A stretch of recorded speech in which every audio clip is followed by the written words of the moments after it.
खे सलाम सलाम सुन, मुझे सिंध खे सलाम सलाम सुन। अची याद वई मूंखे शहीद राणीअ, अची याद वई मूंखे शहीद राणीअ, सुबुह लाकूं मुसलसल मुंहिंजी अखि में पाणीअ, अची याद वई मूंखे शहीद राणीअ, ओ सुबुह लाकूं मुसलसल मुंहिंजी अखि में पाणीअ, अची याद वई मूंखे शहीद राणीअ। ओ ॾिनई क़ौम जे लाइ क़ुर्बानी, भुट्टे साहब जी हुई निशानी,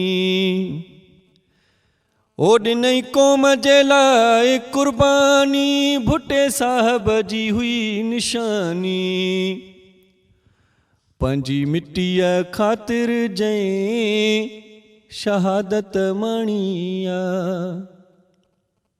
पंहिंजी मिटीअ ख़ातिर जंहिं शहादत माणीअ, ओ सुबुह लाकूं मुसलसल मुंहिंजी अखि में पाणीअ, अची याद वई मूंखे शहीद राणीअ, ओ सुबुह लाकूं मुसलसल मुंहिंजी अखि में पाणीअ, अची याद वई मूंखे शहीद राणीअ। ही अवाम ॾचे में पइजी वियो, इनकलाब अधूरो रहिजी वियो, ही अवाम ॾचे में पइजी वियो, इनकलाब अधूरो रहिजी वियो, वई खसिजी असां खां बहादुर न्याणीअ, वई खसिजी असां खां बहादुर न्याणीअ, ओ सुबुह लाकूं मुसलसल मुंहिंजी अखि में पाणीअ, अची याद वई मूंखे शहीद राणीअ, ओ सुबुह लाकूं मुसलसल मुंहिंजी अखि में पाणीअ, अची याद वई मूंखे शहीद राणीअ। ओ तारीख़ सदाईं यादि कंदी, रोई रड़ी सदा फरियाद कंदी, तारीख़ सदाईं यादि कंदी, रोई रड़ी सदा फरियाद कंदी, सभु रोअंदा ईअं जीअं रुनो जागी राणीअ, सभु रोअंदा ईअं जीअं रुनो जागी राणीअ, सुबुह लाकूं मुसलसल मुंहिंजी अखि में पाणीअ, अची याद वई मूंखे शहीद राणीअ, ओ सुबुह लाकूं मुसलसल मुंहिंजी अखि में पाणीअ, अची याद वई मूंखे शहीद राणीअ। 27 डिसंबर कहर जो ॾींहुं, ज़ुल्म जो ॾींहुं, अन्याय जो ॾींहुं, ॾाढ जो ॾींहुं, जबर जो ॾींहुं, जंहिं ॾींहं ते असांजी बहादुर लीडर, बहादुर न्याणी, अॾोल न्याणी, आइडियल न्याणी खसी वई। अॼु मोहतरमा बेनज़ीर भुट्टो जी शहादत खे 15 वरह गुज़री विया आहिनि, पर पोइ बि मोहतरमा शहीद बेनज़ीर भुट्टो जी यादि असांजी दिलि मां वई न आहे। इहो सिर्फ़ु इन जे करे त आउं चवंदो आहियां त किरदारु वॾी शइ आहे। पूरी एशिया अहिड़ी अज़ीम लीडर हिन वक़्त ताईं पैदा न करे सघी आहे। उहा जहिड़ी अज़ीम हुई ओॾी अॾोल हुई। औरतुनि जी अज़ीम अॻवान, मर्दनि जी अज़ीम अॻवान, सभिनी जी आइडियल अॻवान मोहतरमा बेनज़ीर भुट्टो जा क़ातिल अञा ताईं गिरफ़्तार न थी सघिया। हिकिड़ो वॾो बहस आहे इन ते बि, पर पाण हीउ प्रोग्राम सियासी रंग जो न आहे, हीउ प्रोग्राम करंट अफेयर जो न आहे। पाण प्रोग्राम में सिर्फ़ु डेडिकेशन ॾींदासीं, पाण जेको करे सघूं था। मोहतरमा बेनज़ीर भुट्टो जंहिं अवाम जे लाइ पाण पतोड़ियो, जंहिं 10 साल आमरीअत सां मुहाॾो अटकायो, ऐं जॾहिं वतन अज़ीज़ मोटी त उनजो इस्तक़बाल बमन सां कयो वियो, गोलियुनि सां कयो वियो, ऐं आख़िर में हिन दुनिया खां ई उनखे कूच करायो वियो, हिन दुनिया खे छॾायो वियो। उहा अज़ीम अॻवान जंहिंजे लाइ उनजे बहादुर पीउ अज़ीम लीडर शहीद ज़ुल्फ़िकार अली भुट्टे जेल जी काल कोठड़ीअ मां ससनाओं खे जुमिला कया हुया त हे मुंहिंजी अज़ीम न्याणी, हिन जेल जी काल कोठड़ीअ मां आउं अवाम जा हथ तुंहिंजे हथनि में ॾेई रहियो आहियां, इन्हनि हथनि जी पारत हुजई। हे अज़ीम न्याणी, ख़ुदा जी जन्नत तुंहिंजे माउ जे क़दमनि हेठां आहे, पर सियासत जी जन्नत अवाम जे क़दमनि हेठां आहे। अॾोल रहिजांइ, झुकजांइ न, जिदोजहद जारी रखजांइ। पर मोहतरमा बेनज़ीर भुट्टो खे कमु करणु ननो पियो, शायदि छा यकीननि कमु करणु ननो वियो। हुनजो जेको विज़न हुयो, हुनजो जेको ख़्यालु हुयो, हुनजी जेका सोच हुई, हुन सोच जो क़त्लु थियो, हुनजे ख़्याल जो क़त्लु थियो, हुनजी जिदोजहद जो क़त्लु थियो। इहा अवाम जो क़त्लु आहे। इन ख़ानदान जमहूरियत जे लाइ तमामु घणियूं क़ुर्बानियूं ॾिनियूं आहिनि, ऐं इहो ई नतीजो आहे जो अवाम इन पार्टी सां, इन जे लीडरनि सां तमामु घणो प्यारु कंदो आहे। उहा पार्टी शहीद मोहतरमा बेनज़ीर भुट्टो वारी पार्टी हाणे कीअं आहे, हुनजो सीनरियो हाणे कीअं आहे, हाणे केरु संभाले थो, इहो अलॻि बहस आहे। पर जंहिं वक़्तु शहीद ज़ुल्फ़िकार अली भुट्टो साहिब वटि इहा पार्टी हुई, ऐं उनखां पोइ मोहतरमा बेनज़ीर भुट्टो वटि इहा पार्टी हुई, त उहा पार्टी अवाम जी पार्टी हुई, ग़रीबनि जी पार्टी हुई, मिसकीननि जी पार्टी हुई, मोहताजनि जी पार्टी हुई, बेवाहनि जी पार्टी हुई, यतीमनि जी पार्टी हुई, तव्हांजी पार्टी हुई, असांजी पार्टी हुई। उन पार्टीअ जे अज़ीम लीडर खे अॼोके ॾींहं ते असांखां धार कयो वियो, असांखां जुदा कयो वियो। इहो झीर दिलि में आहे, इहो वढु दिलि में आहे, इहो सूर दिलि में आहे। सोचूं ऐं ख़्याल विढ़ायूं था त मुख़्तलिफ़ जॻहियुनि ते मुख़्तलिफ़ पैरामीटर्स तां हलिया था वञूं, पैरा बि वञनि था किथे किथे, त छा थियो। पर आउं सोचींदो आहियां त जेकी अहिड़ा अज़ीम लीडर हूंदा आहिनि, अहिड़ी सोच वारा, अहिड़े ख़्याल वारा, जेकी सदियुनि में पैदा थींदा आहिनि, उनजो क़त्लु करण खां अॻु में कातिल खे हिकु भेरो बि सोच न आई, हिकु भेरो बि सम्झ में न आई ॻाल्हि त केतिरो नुक़सानु करे रहियो आहियां। शायदि उनखे नुक़सानु ई करिणो हुयो, शायदि उनखे ज़ुल्म ई करिणो हुयो, शायदि उनखे पीड़ा ई ॾियणी हुई असांखे। अॼु मोहतरमा बेनज़ीर भुट्टो खे यादि कंदे ॻड़ी ख़ुदा बख़्श में हिकिड़ो वॾो प्रोग्राम आहे, वॾी तरतीब आहे, वॾा वॾा लीडर ईंदा, ख़िताब कंदा, सिक्योरिटी सख़्तु हूंदी, अवाम सां वरी हिकिड़ा वाइदा कया वेंदा, मोहतरमा बेनज़ीर भुट्टो जे नाले खे वरी हिकिड़ो भेरो ॿीहर इस्तेमालु चई सघिजे थो, इस्तेमालु करे वरी अवाम जी हमदर्दी हासिलु कई वेंदी। पर जेके लीडर हिन वक़्तु जेकॾहिं मुंहिंजी कंहिं बि पार्टी सां का दुश्मनी न आहे, न ई आउं कंहिं पार्टी जो हिसो आहियां, पर जीअं मोहतरमा सोचियो, जेका उनजी सोच हुई, जेका उनजी सम्झ हुई, उनखे ईअं करणु ननो वियो। सो हाणे पार्टी अॻुवाणनि ते इहा ज़िमेदारी आहे त जेकी छॾियल कम आहिनि मोहतरमा बेनज़ीर भुट्टो जा जेकी छॾियल ख़्वाब आहिनि, जेकी छॾियल सपना आहिनि, उन्हनि सपननि खे पूरो कयो वञे, उन्हनि ख़्वाबनि खे पूरो कयो वञे, त असीं मोहतरमा बेनज़ीर भुट्टो जे छॾियल कम खे अॻिते वधाईंदासीं, असां उनजे अधूरे मिशन खे पूरो कंदासीं। अॼु इन वाइदे जो ॾींहुं आहे। अॼु मोहतरमा बेनज़ीर भुट्टो जे हवाले सां बि असां टिगी कचहरी कंदासीं। तव्हांखे ख़बर आहे, तव्हां मोहतरमा जी शख़्सियत खां वाक़ुफ़ु आहियो, किताब पढ़ियल आहियो, मोहतरमा खे तव्हां ॾिठो बि सही, हाणोको वाक़ियो आहे 15 साल पहिरियां। मोहतरमा जी शख़्सियत तव्हांजे साम्हूं आहे, खुलियल किताब आहे, खुलियल बाब आहे, बल्कि सॼो सीनरियो तव्हांजे साम्हूं अचे थो। पर अॼु हिकिड़ी ॿी यादि बि असां सारींदासीं। अॼु क़ौमी रागी सरमन सिंधीअ जी बि वरसी आहे। सरमन सिंधी बि असांखां अॼोके ॾियारे ते विछड़ी वियो।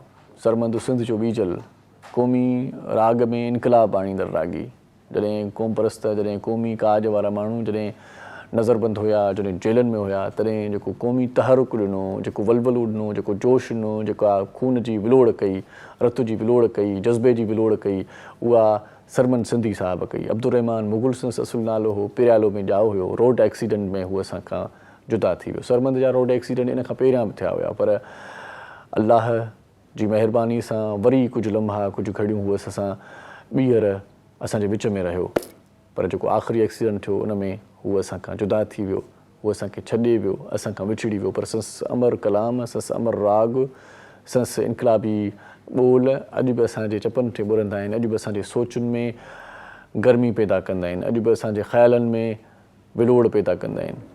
सरमन सिंधी चयो त तुंहिंजी यादि जी वरी आहे वीर, लॻी रही आहे थधिड़ी हीर। सरमद जेकी इश्किया कलाम बि ॻाया, नेणनि जा ककर बरसिया हूंदई, सुॾकनि में त सारियो हूंदई, मूंखे न विसारियो हूंदई, नेणनि जा ककर बरसिया हूंदई।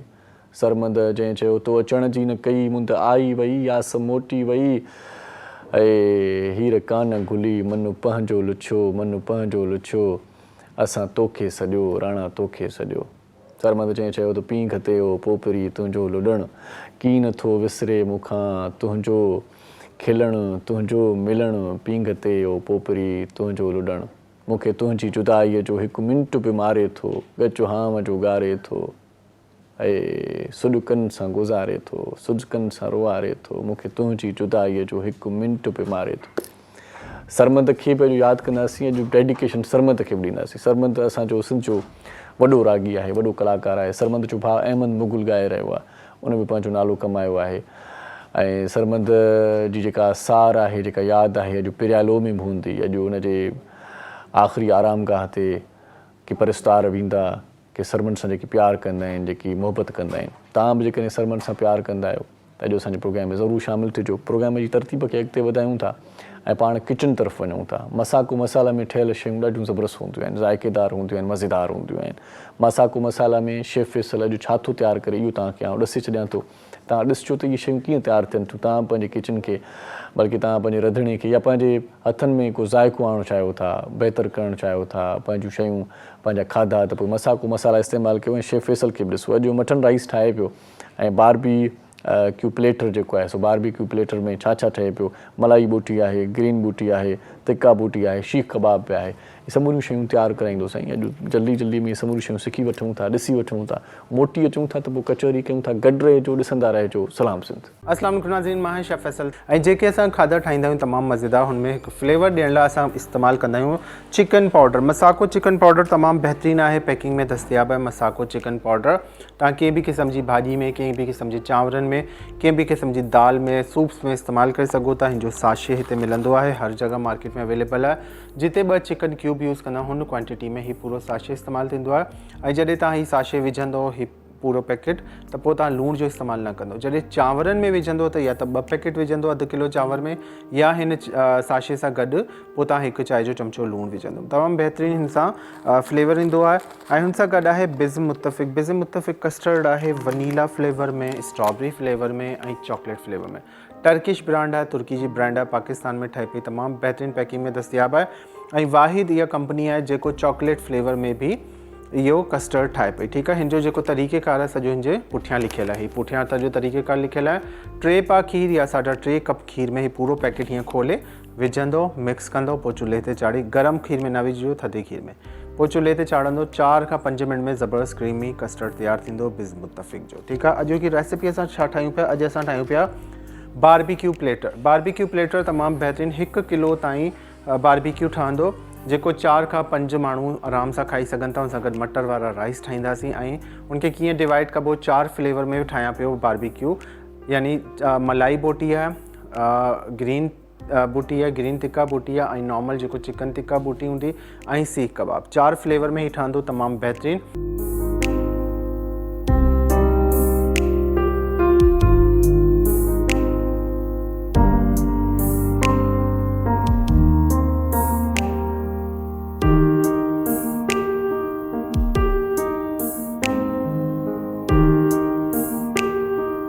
जी शेफ फैसल खे पाण ॾिठोसीं, मसाको मसाला में ठहियल शयूं बि ॾिठियूंसीं, मटर राइस। ऐं पहिरियां मटन चई वियुसि, मूंखे बि इहा ख़बर पई त मटन थो ठहे, पोइ ख़बर पई त मटर थो ठहे, मटर राइस।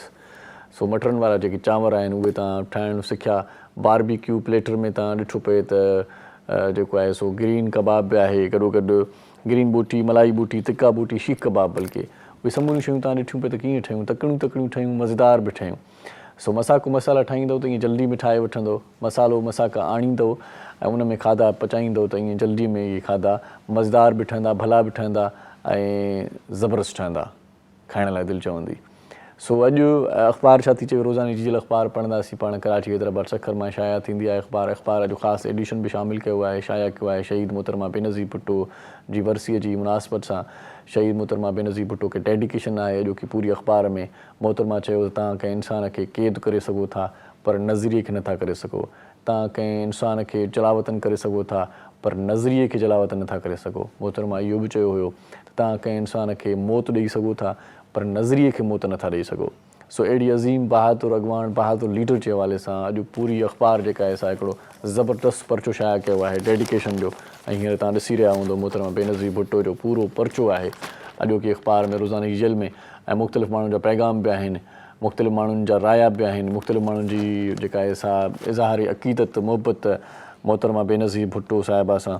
इन हवाले सां ख़ासि एडिशन अॼोकी अख़बार पूरो पर्चो 4 सिफ़ा शाया कया आहिनि मोहतरमा बेनज़ीर भुट्टो जी वरसी जे हिसाब सां, वरसी जी मुनासिबत सां परस्तारनि जे लाइ, चाहींदड़नि जे लाइ, मदाहनि जे लाइ, जियालनि जे लाइ अॼोकी डिजिटल अख़बार पढ़ण जोगी आहे। अॼोकी डिजिटल अख़बार में अंदरियूं कॉलम बि जेके आहिनि उहे बि मोहतरमा जे हवाले सां आहिनि। त अचो सभु गॾिजी कड़ी ख़ुदा बख़्श में वचन कयूं। डॉक्टर सोराब सर्की जो कालम आहे, शर्जीलीना मेमन जो कालम आहे, मारवी मलीर जी बेनज़ीर भुट्टो ऐं गुल मोहम्मद जखरानी साहब जो आहे करिश्माती लीडर शहीद मोहतरमा बेनज़ीर भुट्टो ऐं मंज़ूर कालरो जो कालम आहे पंजाब शहीद भुट्टनि जो कर्ज़ु कॾहिं लाहींदो ऐं प्रोफेसर गुल मोहम्मद सुमरे जो कालम आहे सिंधी सूरमी शहीद राणी। हिकिड़ी हुई पिनकी मीर ज़ुल्फ़कार चांडे जो कालम आहे, लतीफ़ रावलाणी जो कालम आहे शहीद बेनज़ीर भुट्टो जी शहादत ऐं ख़्वाब, जमहूरियती सफ़ीर शहीद राणी अयाज़ ख़लील चिंजणी जो कालम आहे। ऐं अॼु अख़बार एडिटोरियल बि इहो ई छपियो आहे त शहीद बेनज़ीर ऐं शहादत बेनज़ीर मुल्क ऐं अवाम लाइ अलमियाती ॾींहुं 2007 में मोहतरमा खे अॼोके ॾींहं ते शहीद कयो वियो ऐं अॼु 15 साल गुज़री विया आहिनि। ऐं अॼोकी डिजिटल अख़बार में इहा ख़बर बि आहे त शहीद राणीअ जी अॼु 15वीं वरसी कड़ी ख़ुदा बख़्श में जलसो थींदो। बिलावल भुट्टो सूदो पार्टी क़यादत पोतल इंतज़ाम सख़्तु। कड़ी ख़ुदा बख़्श भुट्टो में 60 फुट वेकरी स्टेज खे पार्टी झंडनि शहीद मोहतरमा बेनज़ीर भुट्टो ऐं ॿियनि पार्टी अॻुवाननि जी तस्वीरुनि सां सींगारियो वियो। वरसीअ जी शुरूआति सुबुह जे वक़्तु क़ुरान ख़्वानी सां कई वेंदी। मंझंदि दारे शहीद राणीअ खे भेटा पेश करण लाइ मुशाइरो कोठायो वेंदो। पार्टी जे चेयरमैन बिलावल भुट्टो ज़रदारी, आसिफ़ अली ज़रदारी, आसिफ़ा भुट्टो ज़रदारी, सनम भुट्टो समेत पार्टी जा उहिदेदार ऐं सीनियर मेंबर ॻड़ी ख़ुदा बख़्श पहुची विया आहिनि। अॼु वज़ीर आज़म जी जेका ख़बर आहे उहा लीड सुपर लीड छपी वई आहे त घड़ी चोर मुल्क खे दुनिया में बदनाम कयो। इमरान चीन खे एतिरो त नाराज़ कयो हो जो ॿुधाईंदुसि त सभु हैरान थी वेंदा। इन खां सवाइ आसिफ़ ज़रदारी साहिबु चए थो त इदारनि जी सियासत खां लातालुकी शहीद बेनज़ीर भुट्टो जे ख़्वाब जी ताबीर आहे। ऐं जनरल रिटायर्ड बाजवा इमरान ख़ान जी सेनेट ऐं आम चूंडुनि दौरान मदद कई हुई। मुंहिंजी तजवीज़ आहे त चूंडूं अप्रैल या मई में थियनि। सदर अलवी जो इहो चवणु आहे ऐं इमरान ख़ान जो चवणु आहे त मुल्क में मुआशी सरगर्मियुनि ऐं सीड़पकारी लाइ क़ानून जी हुकुमरानी ज़रूरी आहे। ऐं शेरी रहमान चवे पई त देरि सां ई सही पर हाणे सदर आरिफ़ अलवी बि इहो मञी वरितो आहे त इमरान ख़ान सिलेक्टेड हुयो। इन खां सवाइ वॾो वज़ीर चवे थो त जिनाह चयो त कंहिं बि मज़हब ज़ात या फ़िरके सां तालुक़ु रखण जो रियासती कारोबार सां को बि तालुक़ु न आहे। इन खां सवाइ खोड़ सारियूं इलाइक़े जूं ख़बरूं बि आहिनि अॼोकी अख़बार तव्हां पढ़ी सघो था। ऐं अॼोकी अख़बार पढ़ण जे लाइ रोज़ानो तव्हां हाकर खे बि चई छॾियो तव्हांजे दरवाज़े ते अख़बार पहुची वेंदी। जेकॾहिं कारोबारी माण्हू आहे त दुकान ते अख़बार पहुची वेंदी। अॼोकी अख़बार कराची हैदराबाद सखर मां हिकु ई वक़्तु शाया थींदी आहे रोज़िया। ऐं अॼु अंगारे जो ॾींहुं 27 डिसंबर 2022 इस्लामी तारीख़ तव्हांखे ॾसींदो हलां त 3 जमादुल सानी आहे। शुमारो 96 सिफ़ा 10 क़ीमत अख़बार जी 30 रुपया आहे। हिते पाण वठंदासीं। हिते हिकिड़ो शॉर्ट कमर्शियल ब्रेक मोटी था अचूं त मौज़ महिमान असां सां गॾु हूंदा, कचहरी कंदासीं। प्रोग्राम ॾाढो ज़बरदस्त थियण वारो आहे। गॾु रहिजो, ॾिसंदा रहिजो। सलाम सिंध। मुझे सिंध के सलाम सलाम सिंध, मुझे सिंध के सलाम सलाम सिंध। सलाम सिंध में हिकु बार वरी तव्हांखे भलीकार चऊं था। ख़ुशि आमदी। तव्हांजी वरी महिरबानी हूंदी आहे। तव्हां असांजो प्रोग्राम ॾिसंदा आहियो, पसंदि कंदा आहियो, फीडबैक बि ॾींदा आहियो। अॼु बि प्रोग्राम ॾाढो ज़बरदस्त थियण वारो आहे। अॼु ख़ासि तौर ते असां फिटनेस जे हवाले सां कचहरी कंदासीं ऐं पाण खे कहिड़ी खुराक वठणु घुरिजे त केतिरी वठणु घुरिजे। पाण जेकी थुल्हा थी विया आहियूं, पाण जेकी सुस्तु थी विया आहियूं, पाण चुस्ती छो छॾे ॾिनी आहे, पाण छो भला ईअं पंहिंजे सिहत जे मामले में बि लापरवाह थी विया आहियूं। पेट त पंहिंजो आहे न भला, किथे वेंदा आहियूं कंहिं प्रोग्राम में वेंदा आहियूं त पोइ खाइणु शुरू कंदा आहियूं, पोइ चवंदा आहियूं त बसि आख़िरी ॼणो त हीउ खाधो आहे, आख़िरी वेलो असां हींअर खाई रहिया आहियूं। शायदि ईअं न करणु घुरिजे, पंहिंजी सिहत जो खोड़ सारो ख़्यालु रखणु घुरिजे। ॿार बि असांजा उमिरि खां वधीक मोटड़ा छोटड़ा थी विया आहिनि, पोइ असां वरी खिलंदा आहियूं, ख़ुशि थींदा आहियूं त असांजो ॿारु सिहतमंद आहे, पर सिहतमंद केतिरे मिक़दार में हुजणु घुरिजे, कीअं हुजणु घुरिजे, इहो हिकिड़ो अलॻि बहस आहे। ईअं सफ़ा थुल्हो बि सिहतमंद न हूंदो, सफ़ा कमज़ोर बि सिहतमंद न हूंदो। सिहतमंद हुजण जा जेकी विचोला जेकी दर्जा आहिनि, इन हवाले सां पाण कचहरी कंदासीं ऐं पाण खे कहिड़ियूं फूड्स वठणु घुरिजनि। ऐं ख़ासि तौर ते अॼु असां कचहरी कंदासीं औरतुनि जी सिहत जे हवाले सां। ऐं वेट जेको आहे सो जेको वधी थो वञे, उनखे कीअं घटाइजे, कीअं उन में बहितरी आणिजे, पाण कीअं स्मार्ट थी सघूं था, पाण कीअं बहितर थी सघूं था। ऐं ऑर्गेनिक फूड जे हवाले सां पाण कचहरी कंदासीं त इहो छा मामिलो आहे ऐं कीअं इहो पाण करे पंहिंजो पाण खे फिट करे सघूं था। फिटनेस जे हवाले सां असां वटि ॾाढी ज़बरदस्त अॼु महिमान आहे ऐं माशाल्लाह हेल्थ फिटनेस कोच आहे। असीं उनखे भलीकार चऊं था, तूबा हसन ख्वाजा असां गॾु आहे। अस्सलाम वालेकुम जी। वालेकुम अस्सलाम। कैसी हैं, ठीक हैं आप? जी बिल्कुल, बहुत शुक्रिया जी, आप हमारे प्रोग्राम में तशरीफ़ लाई। ऐं इन सां गॾोगॾु हिकिड़ो ॿियो जेको महिमान आहे उहो बि काराइतो महिमान आहे। पाण शाह लतीफ़ जे हवाले सां बि उन सां कचहरी कंदासीं। पाण शाह लतीफ़ स्टडी जेका आहे सा सर्किल जे हवाले सां हिकिड़ो सेशन बि कंदा आहिनि ऐं उन में मूंखे थोरी देरि पहिरियां ॿुधायूं त उन में हर माण्हू अची सघे थो, शाह लतीफ़ जी शाइरी, उनजे फ़न फ़िक्र खे सम्झी सघे थो। पाण शाह भिटाईअ खां थोरो पासीरा आहियूं, छो आहियूं, छाजे करे आहियूं, इहो बि पाण हिते अॼु डिस्कस कंदासीं। शाह लतीफ़ जी शाइरी खे सम्झणु घुरिजे, असांखे सोचणु घुरिजे, लोचणु घुरिजे। शाह जी शाइरीअ में रस्ता आहिनि, वाटूं आहिनि, दग आहिनि, गस आहिनि, सोच आहे, वीचार आहे, हिकिड़ी इलामी शाइरी आहे, आफ़ाक़ी शाइरी आहे। उन शाइरीअ खे पाण जॾहिं पढ़ंदा आहियूं, जॾहिं सम्झंदा आहियूं त पोइ पाण खे सम्झ में हीअ दुनिया ईंदी आहे। शाह साईं जीअं चयो त जेतो बेत भायां आहिनि से आयतूं, सो इहे आयतूं कीअं आहिनि, इन्हनि खे पढ़ण जी पाण खे ज़रूरत आहे। इन खां सवाइ पाण सिंध अभ्यास अकेडमी में रिसर्चर आहिनि, एसोसिएट जेको ज़ेबिस्ट में क़ाइमु आहे। असीं भलीकार चऊं था, ॾाढो सुठो रिसर्चर आहे। असांजो दोस्त हिकिड़ो किताबु हुनजो आयल आहे, पहिरियां प्रोग्राम में असांजे आयो हुयो त ॾाढी मुस्बत कचहरी थी, भली कचहरी थी, अॼु बि थियण वारी आहे। अमीन जोयो साहिबु असां गॾु आहे, हुनखे भलीकार चऊं था। साईं कीअं आहियो, ठीकु आहियो? वॾी महिरबानी। लख थोरा साईं, तव्हां असांजे प्रोग्राम में आयो। ऐं अॼु उस्ताद बादल राही बि असां सां गॾु आहे। रोज़ जीअं असांजे घर जो भाती, सिंध जो नामियारो मौसीकार ऐं नामियारो रागी उस्ताद बादल राही, उनखे असीं भलीकार चऊं था। बसि असां भलीकार चऊं था। वॾी महिरबानी तव्हांजी, तव्हां प्रोग्राम में आयो। मोहम्मद अली साहिबु सां गॾु आहे, रोज़ जीअं ढोलक वॼाईंदो आहे। असां वटि हिकिड़ो सिंगर बि थोरी देरि में अचिणो आहे, उनखे बि असां अॻुवाटि भलीकार चई छॾियूं था ऐं उहो जॾहिं पुछंदो त उनखां बि कलाम ॿुधंदासीं। पर हिन ब्रेक में असां कोशिशि कंदासीं त उस्ताद बादल राही खे ॿुधूं ऐं उस्ताद बादल राही खे जेका अॼु फरमाइश कई आहे या गुज़ारिश कई आहे, उस्ताद बादल राही जी पंहिंजी दिलि बि चवे थी त शहीद राणी मोहतरमा बेनज़ीर भुट्टो साहिबा खे हिकिड़ी मंज़ूम भेट आहे हुनजी, उहा थोरी देरि में पाण ॿुधूं था। पर सिहत इंतिहाई लाज़िम आहे, सिहत जो ख़्यालु न कंदासीं त पोइ पाण बीमार थी पवंदासीं। चवंदा आहिनि त जीव आहे त जान आहे, तंदुरुस्ती हज़ार नेमत आहे। सो तंदुरुस्त हूंदासीं त पंहिंजा समूरा मामला पाण ई निबिरी पवंदा। अॼु पाण आगाज़ जेको कयूं था उहो अमीन जोए साहिब खां कयूं था। अमीन साहिबु ॾियो हाल वाल इहो त पंहिंजी ॿोलीअ ते तव्हां कमु कयो पिया, माशाल्लाह। ॿोली जेका पंहिंजी बिगड़ी वई आहे, सिंधी ॿोलीअ में ॿिया लफ़्ज़ बि अची विया आहिनि, पाण अलाए कहिड़ी ॿोलीअ में ॻाल्हायूं था, ख़बर ई नथी पए। सो हिन ॿोलीअ जो तहफ़ुज़, ॿोली जी हिफ़ाज़त कहिड़े तरीक़े सां था कयो? बिल्कुलु, सभ खां पहिरियां त आउं शुक्रगुज़ार आहियां प्रोग्राम मैनेजर ऐं प्रोग्राम जे डायरेक्टर जो, तव्हां जी वॾी महिरबानी। तव्हां मूंखे यादि कयो, ॿियो दफ़ो पहिरियों दफ़ो 15 अगस्त ते आयुसि, उन में बि तमामु कराइतियूं ऐं सिंध जे टूरिज़म जे हवाले सां ॻाल्हि ॿोल थी। पर अॼु ॿोली जे हवाले सां इहो असांजो नंढो हिकिड़ो इदारो आहे, सिंध अभ्यास अकेडमी ज़ेबिस्ट यूनिवर्सिटी में। उन में असां 2 लेवल्स ते ॿोली पढ़ाए रहिया आहियूं, सेखारे रहिया आहियूं। हिकिड़ी लेवल आहे ॿारनि जी, अच्छा, जेका प्राइमरी लेवल आहे, जंहिंमें जेका पटी असां पढ़ंदा हुआसीं, अलफ़ बे वार, हिजे, ज़ेरूं, ज़बरूं, पेश ऐं साउंडनि सां गॾु, उहा लेवल आहे। हर जुमे ते असां हुनजो क्लास वठंदा आहियूं, शाम जो 3 वॻे खां वठी 5 वॻे ताईं। ॿी जेका लेवल आहे उन में सीनियर माण्हू अची सघनि था, जेका उन में उमिरि जो को बि क़ैद न आहे। जेको माण्हू ॿोली सिखणु चाहे, बेसिक लेवल खां वठी जुमिलनि ठाहिण ताईं, ॻाल्हाइण ताईं, लिखणु पढ़ण ताईं, असां उनखे फ्री ऑफ कास्ट सेखारियूं था। ऐं मां हिन तव्हांजे चैनल जे थ्रू इहा ॻाल्हि सभिनी ताईं पहचान चाहियां थो, जेके मूंखे ॾिसी ऐं ॿुधी रहिया आहिनि, त सिंध अभ्यास अकेडमी ज़ेबिस्ट में अंदरि हिकिड़ो नंढिड़ो इदारो आहे, जंहिंमें तव्हां अचो, तव्हांखे सिंधी ॿोली असां प्राइमरी खां वठी जेका पटी अलफ़ बे वार आहे उहा सेखारींदासीं। सही सही, माना सफ़ा अल्फ़ बे खां स्टार्ट वठंदो ऐं पंहिंजी सिंधी ॿोलीअ खे माना ईअं खणी चऊं त वरी नई हथी ॾींदो।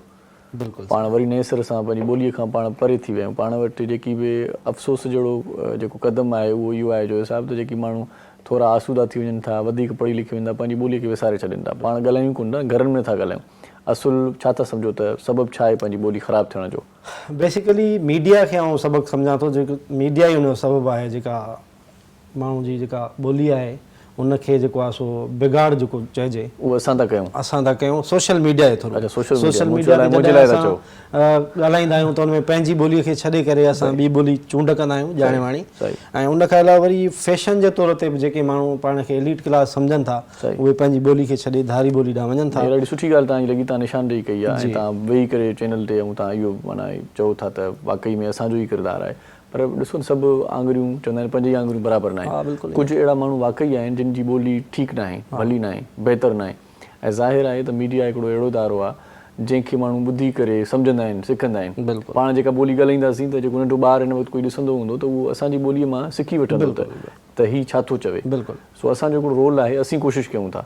मां जिते जेकॾहिं तव्हां त सिंधी ॿोलीअ खे सम्झो था, पढ़ो था ऐं पढ़ायो था, मां जेकॾहिं किथे ग़लती कयां त मूंखे ज़रूरु ॿुधाइजो तव्हांजी सिंधी हिते ठीकु न आहे। बिल्कुलु साईं, हर माण्हू को बि परफेक्ट न हूंदो आहे, मूंखां मिस्टेक थी सघे थी ॻाल्हाइण में, जल्दबाज़ी में, तकड़ में, ग्रामर जी हेठि मथां। उहो त हिकिड़ो फितरी शइ आहे, पर असांखे कोशिशि इहा करणु खपे। उहो न थियणु खपे न साईं। छो पाण सिंधी आहियूं त पंहिंजी ॿोलीअ में छो ग्रामेटिकली बि ग़लतियूं न हुजणु खपनि। न हुजणु खपनि। पाण जुमिलेबाज़ी में बि घटि में घटि एहतियात कयूं त पाण सही ग्रामर सां जुमिलो चऊं। बिल्कुलु, मां पाण इन शइ खे फोकस कंदो आहियां ऐं जेको कोशिशि इहा करणु खपे त असांखे पंहिंजी ॿोलीअ में ॻाल्हाइणु खपे। सही सही सही। सो असां सां गॾु तूबा हसन ख्वाजा साहिबा भी गॾु आहे। फिटनेस का उम्र से कोई ताल्लुक है क्या? बहुत सारे लोग कहते हैं भाई अब तो इसकी उम्र ही इतनी हो गई है, क्या खुद को फिट करेगा या फिट करेगी, बस सही है, ये हेल्दी सही है, ठीक है। मैं आपका जो एक क्लीशे जवाब होना चाहिए जो मेरा वही होना चाहिए। पहले तो अस्सलाम वालेकुम, thank you for inviting me, it's wonderful being here. और जवाब भी होना चाहिए नहीं, age is just a number, लेकिन नहीं, ताल्लुक होता है आपको ज़्यादा। सही। अब बहुत ज़्यादा फिटनेस की ज़रूरत पड़ती है एज यू ग्रो ओल्ड। उस वक्त आपको अपनी सेहत का ख्याल रखने की ज़्यादा ज़रूरत है। यूजुअली माएँ मेरे पास आती हैं अपनी बेटियों के साथ कि हमारा क्या ज़रूरत है, बेटी को मेरा वज़न कम करना है, उसके साथ ये मसला है, उसके लिए मैं आपके पास लाई हूँ। तो मैं उनको बोलती हूँ कि उससे ज़्यादा आपको इस वक्त ज़रूरत है। हाँ, सही बात है। और जो ख़वातीन मेरे पास आ रही होती हैं जो 60+ हैं, 50+ हैं, पोस्ट मेनोपॉजल टाइम है, और उस वक्त उनकी बॉडी को मसल गेन क्योंकि लूज़ हो रहा होता है ना, एज यू ग्रो ओल्ड, जैसे आपकी उम्र बढ़ती है आपका मसल लूज़ हो जाता है, तो वो आपको गेन करना ज़रूरी है। तो आप एक तो 2 टाइम्स होते हैं, यंग एज में तो आप वैसे ही फिट होते हैं, उस वक्त अपना ख्याल रखते हैं, इट्स नेचुरल। एक तो जो अर्ली आपका एज होती है जिसमें आपकी बॉडी डेवलप हो रही होती है, आपका स्केलेटन बन रहा होता है, उस टाइम पे ज़रूरत है आपको बहुत ज़्यादा एक्टिविटी की, क्यों, ताकि आप सॉलिड हों for the rest of your life. और जो टाइम आता है आपका आफ्टर 40s, उस टाइम पे आपको अपनी सेहत का ख्याल रखने की अशद ज़रूरत है। फिटनेस के हिसाब से भी, खाने पीने के हिसाब से भी, लाइफस्टाइल, सोना जागना, स्ट्रेस, उस हिसाब से भी सबसे ज़्यादा ज़रूरत आपको लाइफ के उस पार्ट में होती है जिसमें आप सबसे ज़्यादा इग्नोर कर रहे होते हैं अपनी बॉडी को, अनफॉर्चुनेटली। सही। तो क्या मतलब करना चाहिए? नींद करनी चाहिए या खाना ठीक से खाना चाहिए? फिट होने का क्या राज है, क्या सबसे बेहतर राज क्या है? एक लाइन में वैसे बड़े आराम से एक्सप्लेन हो सकता है। डिसिप्लिन कर लें अपने आप को। आप जैसे ही डिसिप्लिन करेंगे हर चीज़ आपकी ऑन ट्रैक आ जाएगी, आपकी नींद प्रॉपर हो जाएगी, जो कि मैंडेटरी है। अच्छी ज़िंदगी, अच्छे मजबूत दिल के लिए, अच्छी स्किन, अच्छी बाल, अच्छी सोच। नींद अच्छी नहीं होती, आप चिड़चिड़े रहते हैं, आपका गुड हार्मोन्स भी वर्क नहीं कर रहे होते। सही। अच्छी नींद तो आजकल किसी की पूरी होती नहीं है, मुझे तो ये लगता है भाई, हर कोई जागता रहता है रात को। हाँ, शुक्रिया इन गैजेट्स का जिससे हम हो रहते हैं, नींदें तबाह हो गई हैं। चोरों ने चोरी करना छोड़ दिए भाई, घरों में सब जाग रहे हैं, कहाँ से चोरी करें? उनको मौका दें, थोड़ा सा नींद ले लीजिए। कोई ना कोई जाग रहा होता है। चोरों ने सच्ची में चोरी करना छोड़ दी है। पहले सुनते थे भाई किसी घर में वो चोर आ गया, कोई सामान ले गया, लेकिन आजकल नहीं हो रहा। यही वजह है। देखिए, कार्डियक अरेस्ट मैं बिल्कुल ही एक्सट्रीम सिचुएशन बता रही हूँ फॉर एनी, लेकिन कल परसों ही मैंने सुना कोई 27 years old newly married, he died. पहले की बात है, सही है।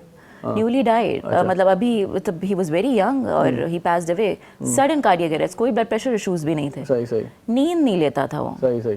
4 घंटे की नींद लेता था। और ही वाज माशाल्लाह प्रोग्रेसिंग इन हिज बिजनेस, तो बहुत ज़्यादा डिमांडिंग था बिजनेस, फिट भी था, जिमिंग भी करता था, सब कुछ करता था। लेकिन ये पहले की बात है कि 4 घंटे की नींद, लेकिन आजकल 1 घंटे की भी नहीं है भाई। सही बात बता रहा हूँ। बड़ा कोई ये खतरनाक है, हाँ, बड़ा हाँ, खतरनाक है हर सही, लिहाज से। सही सही है। उम्र से मतलब पहले ही बूढ़ा हो जाता है बंदा, मुझे तो ये लगता बूढ़े है हो गए झुर्रियाँ आ हैं, जाती हैं। अब हमारे पास आती हैं, ट्वींस में होती हैं हमारी लड़कियां। एजेस भी कम हो गई हैं अभी, पहले 70-80 सुनते थे, अब तो 60 में भाई टिकट कटा लो, लेन बना लो। हाँ और अगर आप सर्वाइव भी करें तो आपकी क्वालिटी ऑफ लाइफ आपने देखा है लोगों का कैसे होता सही, है, सही। उठना बैठना मुश्किल होता है, स्पेशली खवातीन का। सही, सही। एथराइटिस अब तो मैं देखती हूँ 40s में इट्स नॉर्मल, सही सही। लोगों को एथराइटिस हो रहा है। आपके जितने अच्छे ग्रोथ हार्मोन जो कि आपके अच्छे सेल्स की डेवलपमेंट है, अच्छा। वो किस वक्त हो अच्छा, रही तू होती भाई वॉक करना भी हमने छोड़ दिया है, मतलब पैदल चलना बिल्कुल ही छोड़ दिया है। कोई भी चीज़ अगर लेने जा रहे हर हैं चीज़ तो मैकेनिकल मतलब हो गई बाइक ना, पे जा बटन रहे पे हैं। तो चलते हैं हम, सही, उठ के पंखा भी नहीं खोलना है अब तो सही। वो भी रिमोट पे आ के थ्रू गया। हो गया है। सही सही सही। तो हर चीज़ हम जितने ज़्यादा मैकेनिकल होते जा रहे हैं उतनी सही। हमारी एक्टिविटी कम होती जा रही है। तो ढूंढिए कोई बहाना कि आप कर सकें, और मसला ये कि हम नहीं कर पाते हैं। सही, सोचते तो हैं, बातें तो करते हैं, हम नहीं सही, कर सही, पाते। सही। तो उसके लिए इसीलिए फिर अब जिम स्टार्ट हुए हैं सही। कि आपका वर्किंग आवर्स मुश्किल हैं, आप पढ़ रहे हैं यूनिवर्सिटी में, आप घर आते हैं, आपको घर पे टाइम देना है, तो आपके पास टाइम नहीं है कि आप आधा घंटा आराम से चहलकदमी कर सकें। तो इसके लिए फिर जिम क्रिएट किए गए। क्या करें, अब मजबूरी सही, है, सही। डिमांड है वक्त की। सही। माजी कि आप- करीब की बात अगर करते हैं तो ये होता था कि भाई ख़वातीन व हज़रात दोनों ही घर का काम भी करते थे। बिल्कुल। घर का काम तो छोड़ें, भाई मोहल्ले का काम करते थे, मोहल्ले की सफाई हुआ करती थी। मतलब बेकार में कोई नहीं बैठा था, वांदो कोई न वेंदो। पाड़े ओड़े जो पाण ख्याल कंदा हुआसीं, ऐं पाण मां ॾिठा वॾा वॾा माण्हू, सुठा सुठा माण्हू जेकी पाड़े जूं नालियूं बि साफ़ु कंदा हुआ। चवंदा त बाबा हाणे वांदा वेठा आहियूं, कुझु न कुझु एक्टिविटी हुजे, माना इन सां गॾो गॾु पाड़ो बि साफ़ु रहंदो, पाण बि साफ़ु रहंदासीं ऐं हॾ बि मज़बूत रहंदा। अॼुकल्ह इहो रिवाज घटिजी वियो आहे, अॼुकल्ह इहो न आहे, इहो दौर मटिजी वियो आहे। सो इस तरफ से मतलब वो आपने जैसे कहा कि कोई बहाना किया जाए और ये चीज़ें अब कर आप जाएं। नहीं कर सकते हैं तो फिर आपके लिए मस्ट है कि आप कोई जिमिंग रूटीन अडेप्ट करें। सही सही। एक बहाना, बहुत ज़रूरी है। एक बहाना ये भी है कि गाना सुना जाए, इजाज़त बिल्कुल हो। बिल्कुल।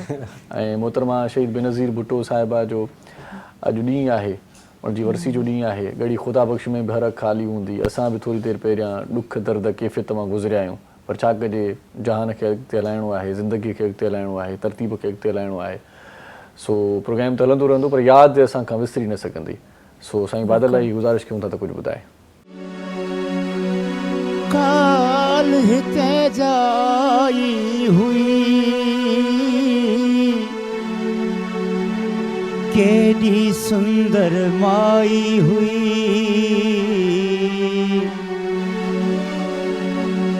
उफ कढाई अंदर मां, भिटाई जी जणवाई हुई, गैर बहूंदे ईअं लॻी ॼण मुंहिंजी पंहिंजी ॼाई हुई।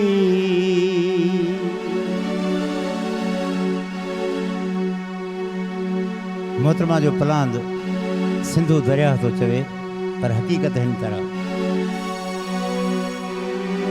बाबा जे भाकुर में ढेर गुलन हेठां हुआ जाब सुतल आहे, हिन देश जे माण्हुनि जो ॼण ख्वाब सुतल आहे, ओ ॼण ख्वाब सुतल आहे। सिंधुअ बि चयो सुॾकी राणी मां रोई तोले,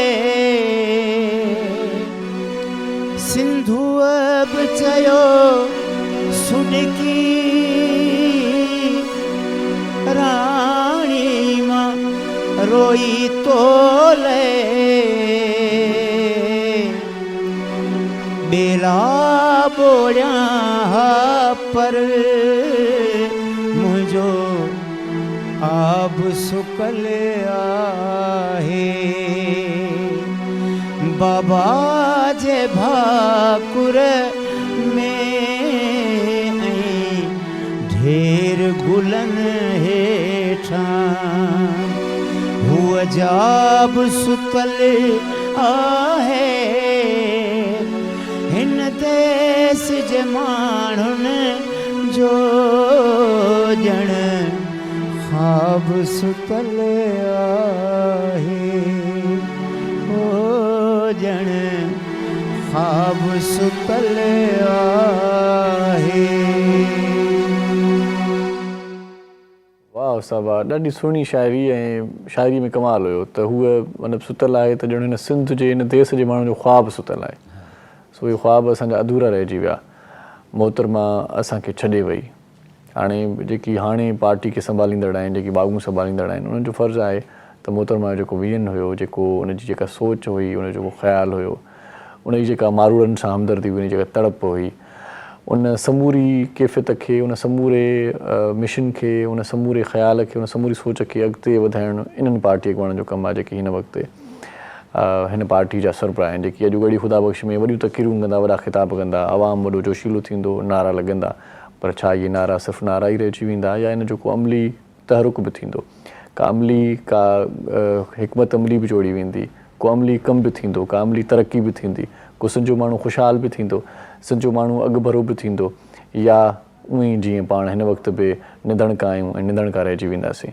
हिते शॉर्ट कमर्शियल ब्रेक वठूं था, गॾिजी असां हिन प्रोग्राम खे इंजॉय कजो, ॾिसजो, ॾिसंदा रहिजो। सलाम सिंध। मुझे सिंध के सलाम सलाम सिंध, मुझे सिंध के सलाम सलाम सिंध। सलाम सिंध में एक बार वरी तव्हांखे भलीकार चऊं था। चपनि ते मुर्क तव्हांजे भुजे, जीअं हिन वक़्तु आउं मुर्की रहियो आहियां। मुर्क सां इलाही मामला हल थी वेंदा आहिनि। सची ॻाल्हि इहा आहे, तव्हां कंहिंजे बि साम्हूं वेंदव, मुर्कंदव त अॻियो माण्हू तव्हांखे ॾिसी मुर्कंदो, कुरकंदव त अॻियो माण्हू ॾिसी कुरकंदो। So welcome back after commercial break. हिन लम्हे असां सां हिकिड़ो ॿियो महिमान बि जुड़ियो आहे, जंहिं महिमान खे पाण अॻ में ई अॻुवाट भलीकार करे चुका हुआसीं ऐं हिन लम्हे उहो अची चुको आहे। ॾाढो सुठो फ़नकार आहे, सुठो रागी आहे। असां उनखे पंहिंजे प्रोग्राम में ख़ुशामदीद चऊं था। अख्तर अली चन्नू साहिब असां गॾु आहे। साईं कीअं आहियो? ठीकु आहियो? साईं देरि आहियो, वरी बि दुरुस्त आहियो। रश हूंदी आहे, असांखे ख़बर आहे, इन खे मयार नथा ॾियूं। ट्रैफिक कराचीअ जी गूना गून आहे, मामला एतिरा त ट्रैफिक जा आहिनि जो असां पाण 2 कलाक पहिरियां निकिरंदा आहियूं, पोइ मस वञी टाइम ते पहुचंदा आहियूं। तव्हांजा लख कुर्ब। पोइ बि तव्हां एॾी जफ़ा न, इहा जफ़ाकशी आहे साईं, इहो वॾो तव्हां माना कमु कयो आहे जो माना पहुता आहियो। पोइ बि न त माण्हू हुते रस्ते तां इलाही माण्हू ईअं बि थींदो आहे, 2-3 भेरा दिल्ली ईअं चवंदी आहे त हितां ई भला मोटण जो रस्तो बि न हूंदो आहे। वरी ॻाल्हि आहे पोयां बि ट्रैफिक हूंदी आहे। सो बहरहाल कराची ट्रैफिक जा मसइला अलाए कॾहिं हल थींदा, पर पाण पंहिंजे प्रोग्राम जी तरतीब खे अॻिते वधायूं था। जो साहिबु तव्हां जेको ॾाढो ज़बरदस्त किताबु अॻे भेरे पाण हुनजो हिते तारीफ़ बि करायो होसीं, उहो किताबु, ऐं उनखां पोइ ॿियो किताबु अचे पियो, छा पिया कयो? इहो किताबु वरी ॾेखारे छॾियो भले। इहो किताबु छा जो ॿुधाए छॾियो। ॾेखारियां थो। हिन में मूं जेका सिंध में क़दीम फ्रेस्को पेंटिंग जेका आर्ट आहे, सही सही, उनखे कवर करण जी कोशिशि कई हुई। मुख़्तलिफ़ दरगाहुनि ते माग मकाननि ते जेका पेंटिंग थियल आहे या चिटसाली थियल आहे, चिटसाली जेका आहे, या 3 सदियूं पहिरियां कई वेंदी हुई। सही। हिन में दरगाहूं बि आहिनि, अच्छा, मुक़बरा बि आहिनि, मंदर बि आहिनि, अच्छा, ओताकूं बि आहिनि, मुख़्तलिफ़ जायुनि ते। त हीअ किताबु सेल थी वियो आहे, सॼियूं कापियूं सेल थी वियूं आहिनि, कामयाबु वियो आहे। ॿियो समूरनि जे बारे में तहक़ीक़ पूरो हिन में शामिलु कयो वियो आहे त कीअं ठाहियो, कीअं ठाहियो, तारीख़ पूरी बिल्कुलु सॼी हिस्ट्री बि हिन में मूं बयानु कई आहे। उन सां गॾु मूं इहो ॿुधायो आहे त हिन खे प्रिज़र्व करण सां, प्रोटेक्ट करण सां कहिड़ा फ़ाइदा थींदा। बेसिकली हीअ असांजो क़ौमी ऐं सक़ाफ़ती विरसो आहे। हिन शइ खे जेकॾहिं असां महफ़ूज़ कंदासीं त हीअ अॻिते हली टूरिज़म जो सबबु बणिबो। जीअं मिस तूबा सवेल ॻाल्हि करे पई त असांखे को मौक़ो खपे, को बहानो खपे। So this is the reason of going out of your home, त तव्हां पंहिंजे घर मां निकिरो ऐं अहिड़ा हसीन ख़ूबसूरत तफ़री माग जेके आहिनि सां ॾिसो। त उन सिलसिले मुंहिंजो ॿियो किताबु हाणे भला हिते कराची में पाण वेठा आहियूं, बहाने जी ॻाल्हि कयो त हिते वेझड़ में कहिड़ा माग आहिनि ॿुधाए छॾियो। तव्हां टॉपिक कयो आहे, उहो बि मां मटीरियल खणी आयो आहियां, आख़िर में डायरेक्टर साहिब सां मां शेयर कंदुमि। त हिते मुखी मतारनि जी तव्हां सां पहिरियां तव्हां सां शेयर कंदासीं, पोइ उन्हनि सां। मुखी मतारनि जो माग आहे गडाब में, उते वञी सघिजे थो। शाह लतीफ़ पंहिंजे सुर यमन कल्याण में मुखी मतारनि जो ज़िक्र कयो आहे, जंहिंमें मोखी जेका हिकिड़ो किरदारु हो जेका शराब ठाहींदी हुई, मधु प्यारी ईंदी हुई। पोइ उते ईंदा हुआ माण्हू, ऐं उहो उन जाइ ते हींअर मतारनि जूं क़बरूं बि आहिनि ऐं मोखीअ जी बि क़बर आहे, हिकिड़ो त उते वञी सघूं था। उन खां अलावा मलीर में जेको आहे चौकुंडी क़ब्रिस्तान आहे। चौकुंडी क़ब्रिस्तान में ॾाढियूं ख़ूबसूरत क़बरूं आहिनि, जंहिंमें अजरक जो नमूनो आहे, रिलीअ जो नमूनो आहे, मुख़्तलिफ़ क़िस्म जो उन में जेको आहे सो डिज़ाइन्स ठहियल आहे। ॿी मज़े जी ॻाल्हि तव्हांखे ॿुधायां त क़ब्रिस्तान वञण खां माण्हू लमाईंदा आहिनि, भउ थींदो आहे, ख़ौफ़ थींदो आहे, पर चौकुंडी क़ब्रिस्तान में तव्हांखे माना एंजॉयमेंट मिलंदी। तव्हां चवंदो त किथे कंहिं पार्क में अची वियो आहियां। एॾियूं ज़बरदस्त क़बरूं आहिनि जो हिकिड़ो मुंहिंजो दोस्त चवंदो आहे क़बरूं एॾियूं हसीन आहिनि, दिलि चए थी मरी वञूं। त उन में इहो आहे त हर हिकु क़बर जी हिकिड़ी अलॻि हैसियत आहे। का क़बर ॿार जी आहे त उन ते का अहिड़ी सिंबल का साइन को निशानी रखियल आहे त उन ख़बर पवंदी त ॿार जी क़बर आहे। माना वेड़ाक आहे, जंगजू आहे, वेड़ाक सिपा आहे त सालार उन ते आहे, तलवार जी जेका आहे पेंटिंग थियल आहे। सही। का औरत आहे त वरी उते ज्वेलरी जी पेंटिंग थियल आहे। सही, माना ख़बर बिकॉज पए ऑफ थी। आइडेंटिफिकेशन त जीअं ख़बर पए त हीअ क़बर कंहिंजी आहे ऐं हिन जी कहिड़ी जेका आहे सा माना अहमियत केतिरी हुई। सही। ऐं के क़बरूं नंढियूं आहिनि, के तमामु वॾियूं हा, आहिनि, हा, हा। त उन क़िस्म जूं इहे बजायूं आहिनि जेको तव्हां सुवाल पुछो। सही, सही। त इहे माना इहे वेझड़ शयूं में असां वञी सघूं था। उन खां अलावा मोरलो जेको आहे सिंध जो तारीख़ी किरदारु आहे। अच्छा, मोरडो त माना रस्ते वेंदे बि तव्हां घुमी सघो था, हेॾे वञो था त गुलबाई चौक ते जेको आहे सो पुल जे हेठां मोरडे जो 6 भाइरनि जूं आहिनि। मोरडे जी जेका क़बर अथव, मुंहिंजी उन ते रिसर्च आहे, तहक़ीक़ आहे, उहा हिते न अथव। अच्छा, मोरडे जी क़बर जेका मशहूर फैसल बेस आहे जेको एयर बेस आहे, अच्छा, उन में अंदरि अची वई आहे। ही ॿाहिरि जे क़बरूं आहिनि, इहे 6 मोरडे जे भाइरनि जूं। अच्छा, ॿाहिरि बि 2-4 महीना पहिरियां मां चकर लॻायो त लावारिस हालत में ज़बूं हाल थी वियूं हुयूं। सो हुकूमत खे हिन पासे ध्यानु ॾियणी ज़रूरत आहे ऐं चौकुंडी क़ब्रिस्तान में बि ध्यानु ॾियणी ज़रूरत आहे। उतां जा जेकी वेझड़ वारा जेकी इलाइक़ा आहिनि जेकी रहनि था, उन्हनि खे गुज़ारिश आहे त तारीख़ी क़दीमी क़बरूं आहिनि, उन जूं सिरूं चोरी करे था वञनि।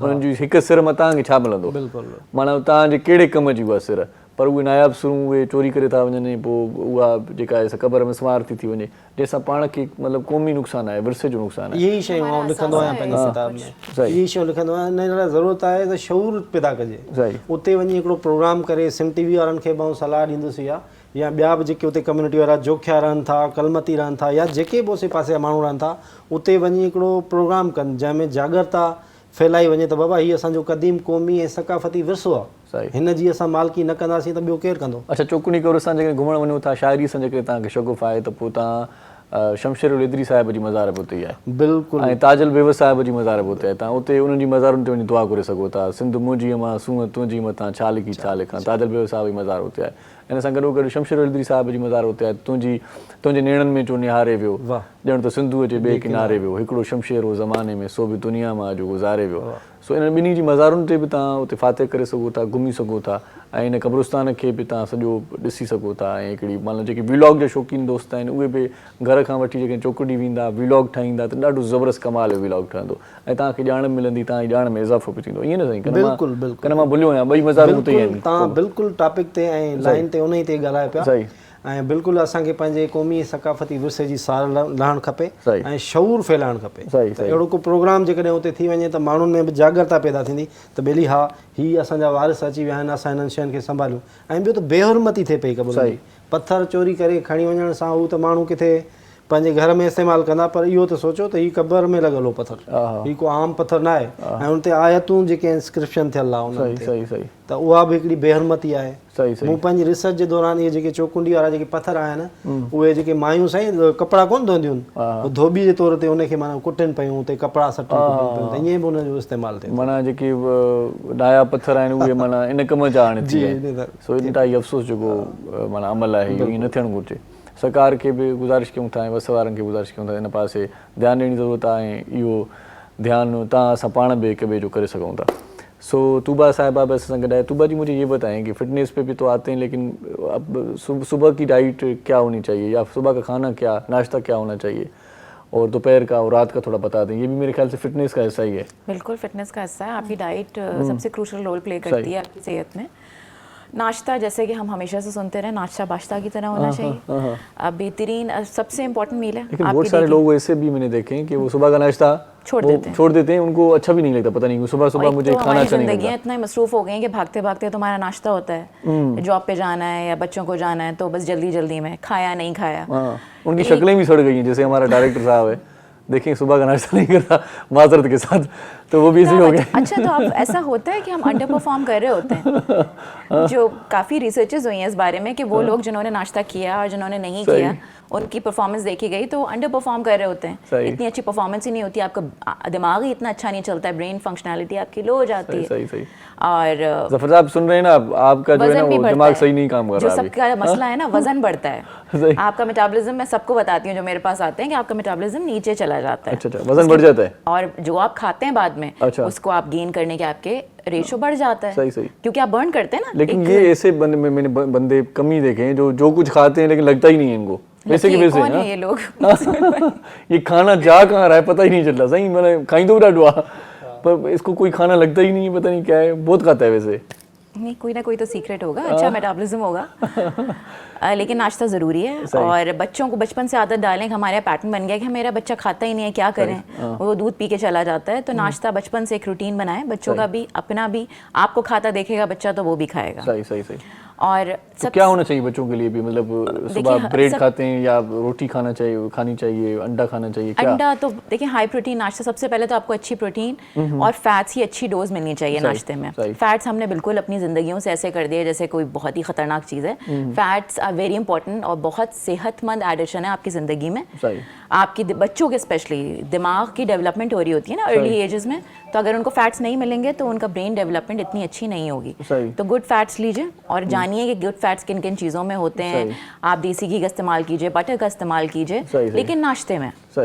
नाश्ते is the best time to have good fats. इसके अलावा एक तो हमारी जो डबल रोटी जो बेकरी से हम ला रहे होते हैं, इट्स अ बिग बिग नो। मैं सबको मना कर देती हूँ जो मेरे पास आता है कि ये जो मैदे से बनी हुई चीज़ है, white flower, all purpose flower से जो बनी हुई कप केक्स और ये सब चीज़ें हटाएं, अपनी देसी चीज़ों पे वापस आइए।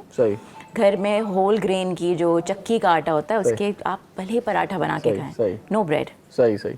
असां वटि रागी जेको आहे सो उहो माना वीचारो लॻे ईअं तो नाश्तो न करे आयो आहे। सही मां भोग कंदो आहियां, दिलि में न कजो, तव्हांजी मोहबत आहे, प्यार आहे, नेरंड करे आया हो न सुबुह। हाँ सर, वाह वाह, बस मिड़ी सिंपली तकड़ पकड़ में। हाँ, छा माना चांहि पापो छा? हाँ चांहि, बस थोड़ो अंडो वग़ैरह। अंडो बि थी वियो न, अञा छा खपे? अंडे खां पोइ त माना कमु सफ़ा ओके लॻो। पर असल में सर जेको ट्रैफिक जी भीड़ हुई, हिन में थोड़ो वरी ज़ाहिर आहे खाधो ई लही वियो आहे। हाँ बस वरी बुख लॻी इहो सोचियोसीं। हाँ सर, सोचियोसीं असांखे माना थोड़ी लेट थी आहे, हाली पाण हिक ॿिए जो मथो खाईंदासीं ख़ाली, ॿियो कुझु बि न। राग ॿुधाए, राग चवंदा ग़िज़ा आहे न, माना ग़िज़ा आहे सर, इहा बि नेरन आहे, माना इहा सम्झो त खुराक आहे, इहा शाही खुराक आहे। बिल्कुलु सर। राग ॿुधण सां चवनि था त मज़ो ईंदो आहे, नेरन का सुठी हूंदी त पोइ अजीब हिकिड़ी तकलीफ़ उभरी थी अचे, ईअं न साईं? हा, अजीब हिकिड़ो सवादु अची थो वञे, हिकिड़ो मऊ थी थो वञे। सही सही सही। पोइ हाणे तव्हां इहो ॿुधायो त कहिड़े शहर जा आहियो, किथां आया आहियो? सर असीं बेसिकल खरपरनाथन शाह। अच्छा। ऐं रहाइश मुंहिंजी आहे अयूब ॻोठ कराची में। अच्छा। खैरपुरनाथन शाह त हाणे सफ़ा ॿुॾी वियो, ॿियो भेरो ॿुॾो, वॾी अज़ियत हुई, वॾी तबाही हुई, बिल्कुलु वॾो कहर हुयो खैरपुरनाथन शाह ते। इन माना मौक़े ते तव्हां किथे हुयो? सर आऊं हिते हुयुसि।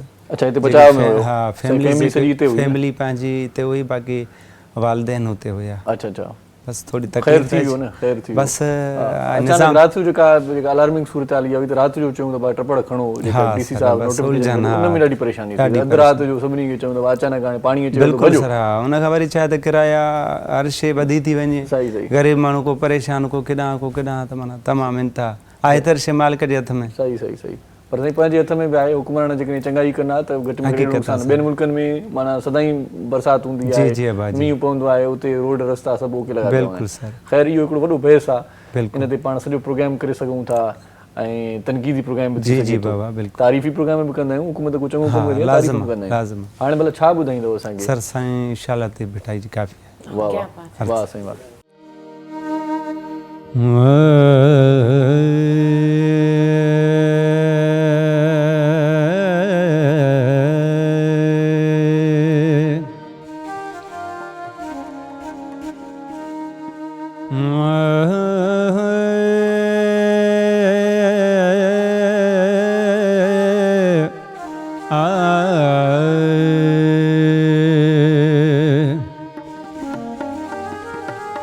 यार सजना जे फिराकड़ी,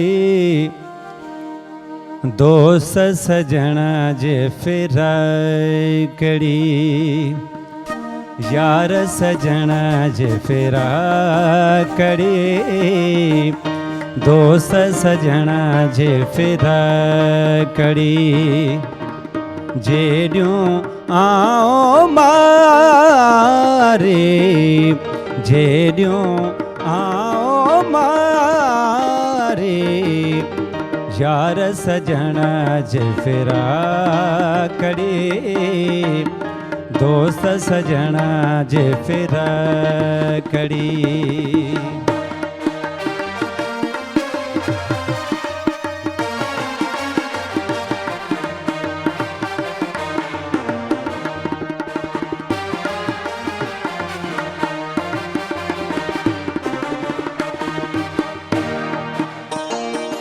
दर्दो सन जे कैज हूंदा दर्दो सन जे कैज हूंदा दर्दो सन जे कैज हूंदा दर्दो सन जे कैज हूंदा मुझे खामोश्ता करे मुझे खामोश्ता करे जेड़ियों आओ मारे जेड़ियों आओ मारे यार सजना जे फेरा करे दोस्त सजना जे फेरा करी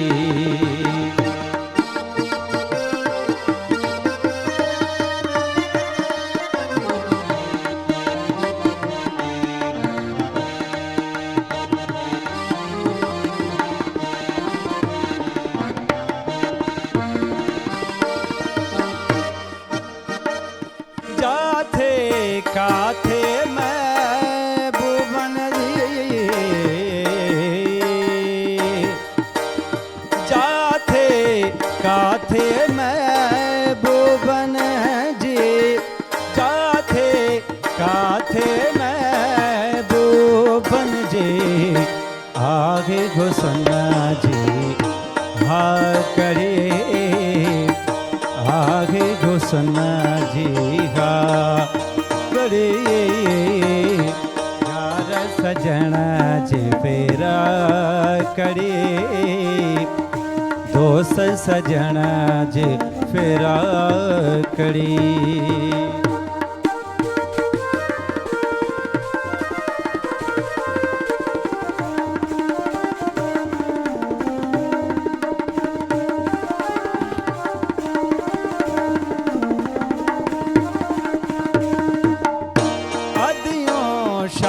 लतीफ चे फिट जो घोट लतीफ चे गरे झरे गम बम गरे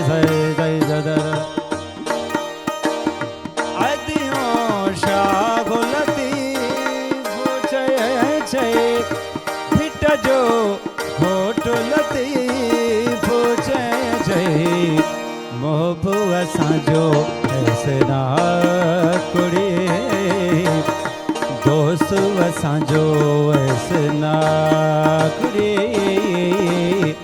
यार सजना जे फेरा करे दोस्त सजना जे फेरा करी जेड़ियों आओ मारे जेड़ियों